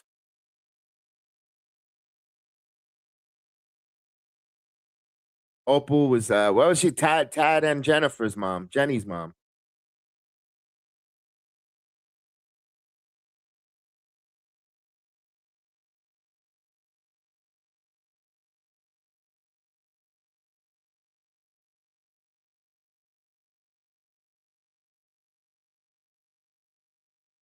I got a commercial here. Another picture in picture, but all right. Got All right, so we got Solo Sikoa on one end of the spectrum, Jimmy Uso on the other side. All hell is breaking loose in this no disqualification fatal four-way. I met Jack in person at a comedy club in Nashville about 10 years ago. Walter Wally was hilarious. But worked the blue. But worked blue. Ah, yeah, he went blue, huh?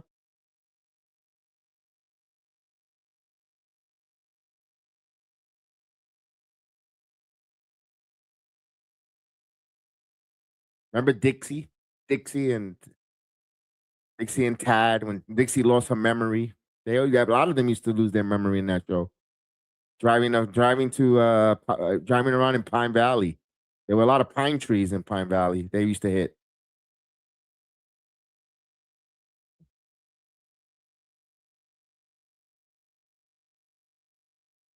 That's where Sarah Michelle Gellar's got her start. If you remember, Buffy the Vampire Slayer. She was Erica's daughter. Also, Kelly Ripa. Kelly was Adam's daughter. That's how she met her husband, Mark. They met on one life. All my children. I mean, no, was it? Yeah.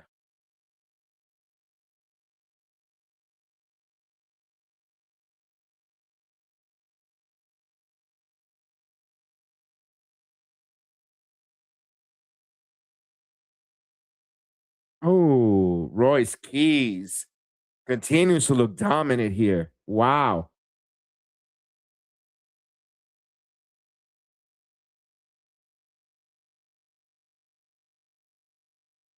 Oh, super kick.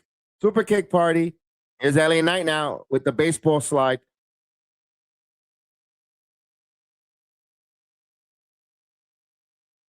All four men. Here we go. All four men taking a knee here. They're sucking wind. What are they gonna do here? Oh, LA Knight. LA Knight and Jey Uso. Oh, Finn Balor in between. Shouldn't that be that should be Jimmy. Oh, they say get the big man, clean off the table and get the big man out. That's a smart thing to do. Knock out the big threat. We'll pick him up. There we go. A little bit of a shield. Look at this. This like shield. Royce Keys going up by there we go. Royce Keys ready to go up and right through the table. Wakata.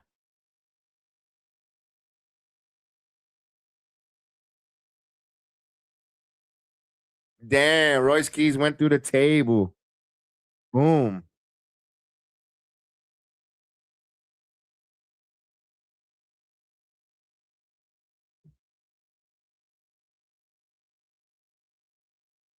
All right, back in the action. You got Jimmy on the outside, Jay in the ring, LA Knight. Let's go. They're going to be bringing it home in a few minutes. Here we go. We got Yeah and Yeet. Yeah, Yeet. Yeet.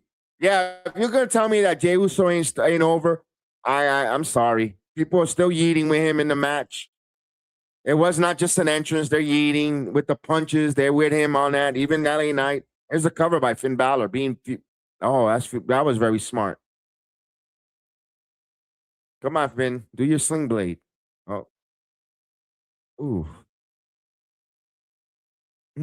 Go ahead. Come on, Finn. Yeah, here we go.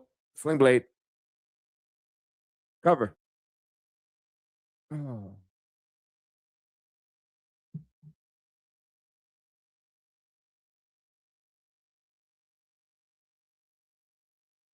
What's Jimmy? Oh, there it is. Sling blade. Come on. Come on. Come on, Finn. Missile drop kick. Here we go. No, super kick. Oh man, shotgun. Damn, Charles Robinson felt that one too. Oh, he's trying to go with that ugly spear, but got hit.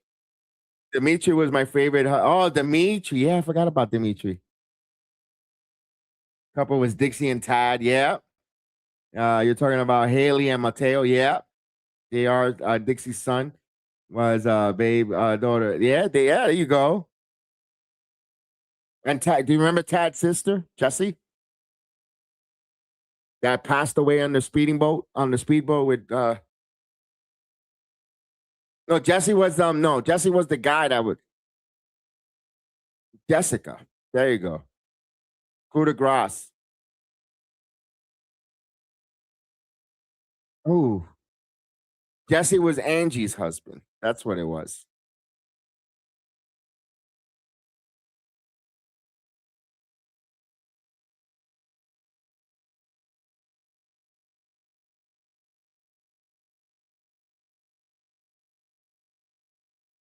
Ah, Solo, you can hear him say, "Here he comes."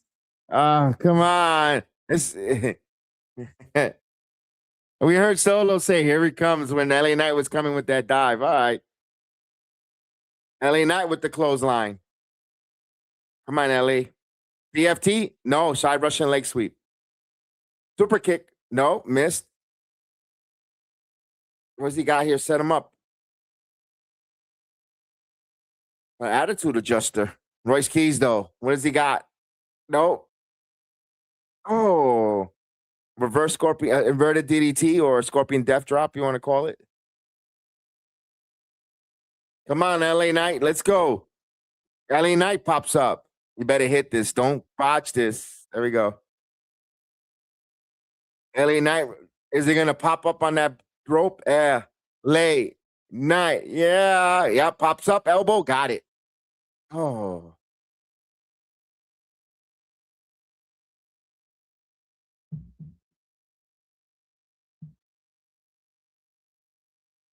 VFT. Nope. Oh. Solo with the Samoan spike. Power slam. A pine buster. Here we go. Splash. Here's the cover. Jey Uso won. Jey Uso won. Yep. Yep. I sure do. I remember all my children from the time I was elementary all the way. Yeah.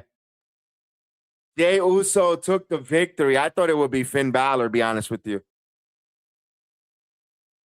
I thought it was going to be Finn Balor. So Cody Rhodes is not winning it. Cody Rhodes is not losing that title on next week. Cody Rhodes ain't losing that title on Friday.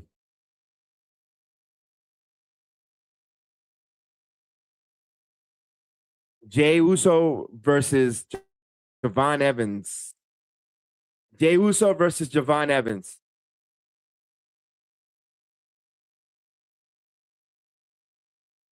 King Jay. King Jay.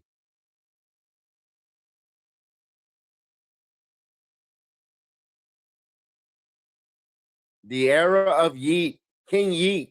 We're going to get the King Yeet, huh? So we're going to get the King Yeet era. Huh? So that is your Friday night SmackDown. Hey, this was entertaining. I haven't watched SmackDown last week. Obviously, didn't do it. 2 weeks. It's been 2 weeks. I haven't really sat down and sank my teeth into with the NBA Finals and playoffs with SmackDown. Not gonna lie, it was entertaining. You know, I think people still hear, and I want to hear all the people say it was bad. I don't find SmackDown was bad at all. I'm here by myself for 3 hours. You know, thank you, Heather, and everyone that that was here earlier. Of course, appreciate everyone that joined me that kept me company. But I'm gonna be honest with you, this was fun. You know, we had Tony and we had the Homeboy podcast, 88, and all that. We appreciate you guys joining me, but this was entertaining. This was fun. I know I don't like I would have liked something different with Javon Evans, but this has been a weird King in the Ring because like out of all those four men there, I'll be honest with you, none of them really screams main event for SummerSlam. I'm gonna be honest with you. I love Javon Evans, other than Obafemi. Other than Obafemi is the only one that you could really see as a main eventer for out of all those four men. But Dominic is not there yet. Javon Evans about another year away, to be honest with you. I'm gonna be totally honest with you. They haven't done anything. And Jey Uso has been there, done that. Unless if it's something where Roman Reigns is not gonna like the fact that he's getting an opportunity to wrestle, or if he's going up against Cody and you know, I don't know. I have no idea. So interesting. We'll dissect it. We'll break that down. We'll talk about that tomorrow. I'll be back on with the boys, with the men. I gotta stop saying that. The men, Haas, Knuckle Brew, and of course PGH Chris. We'll definitely have that conversation about that. Don't forget, we have a new show on Monday, Major League Wrestling Files with Mr. Jeff Littman and Mr. Thomas from MLW. They're going to be talking all about MLW wrestling, Major League Wrestling, here on Mondays, 6 o'clock Eastern Time. And don't forget again, June 17th, also Steve Macklin with the Famous Davis podcast. They will have that conversation with them. They're going to talk about all the different things in Boca Raton Wrestling, you know, from Summer Smash. I'm pretty sure there'll be more questions to Mr. Macklin and so forth. More interviews coming up. We're waiting for some confirmations from TNA for some wrestlers for Slammiversary coming up. Some opportunities there to talk. We got Leon Slater. If you haven't checked our Leon Slater interview, last week we did it. We had Leon Slater. We got our past interviews as well and so forth. And yeah, we thank you guys. I always tell this to everyone on a Friday and Saturday night and the weekends. If you're consuming alcoholic beverages, please make sure you get an Uber. Make sure you get a driver or hand over the keys to a designated driver. Arrive alive. Always, if you're going out, also be aware of your surroundings. We're in a dangerous time, dangerous world. Make sure you are safe and sound to get back to your loved ones and to our streaming platform. Don't forget, tomorrow night we'll be on for Game 5 of the Knicks Spurs. Can the Knicks finish their story? You got it, Heather. Appreciate you. See you tomorrow. Thank you so much. We will find out. Well, from me to you, this is the Sports Jedi Network saying have a good night. Thank you, Stewed Rights, for sponsoring the show, for Blackout Coffee, as well as G Fuel Energy, Devin and Lang, W Energy, Fanatics. Shout out to all the different sponsors. All those are going to be in the video description below. You see that with the promo code. So, guys, have a good night. Buenas noches a todos.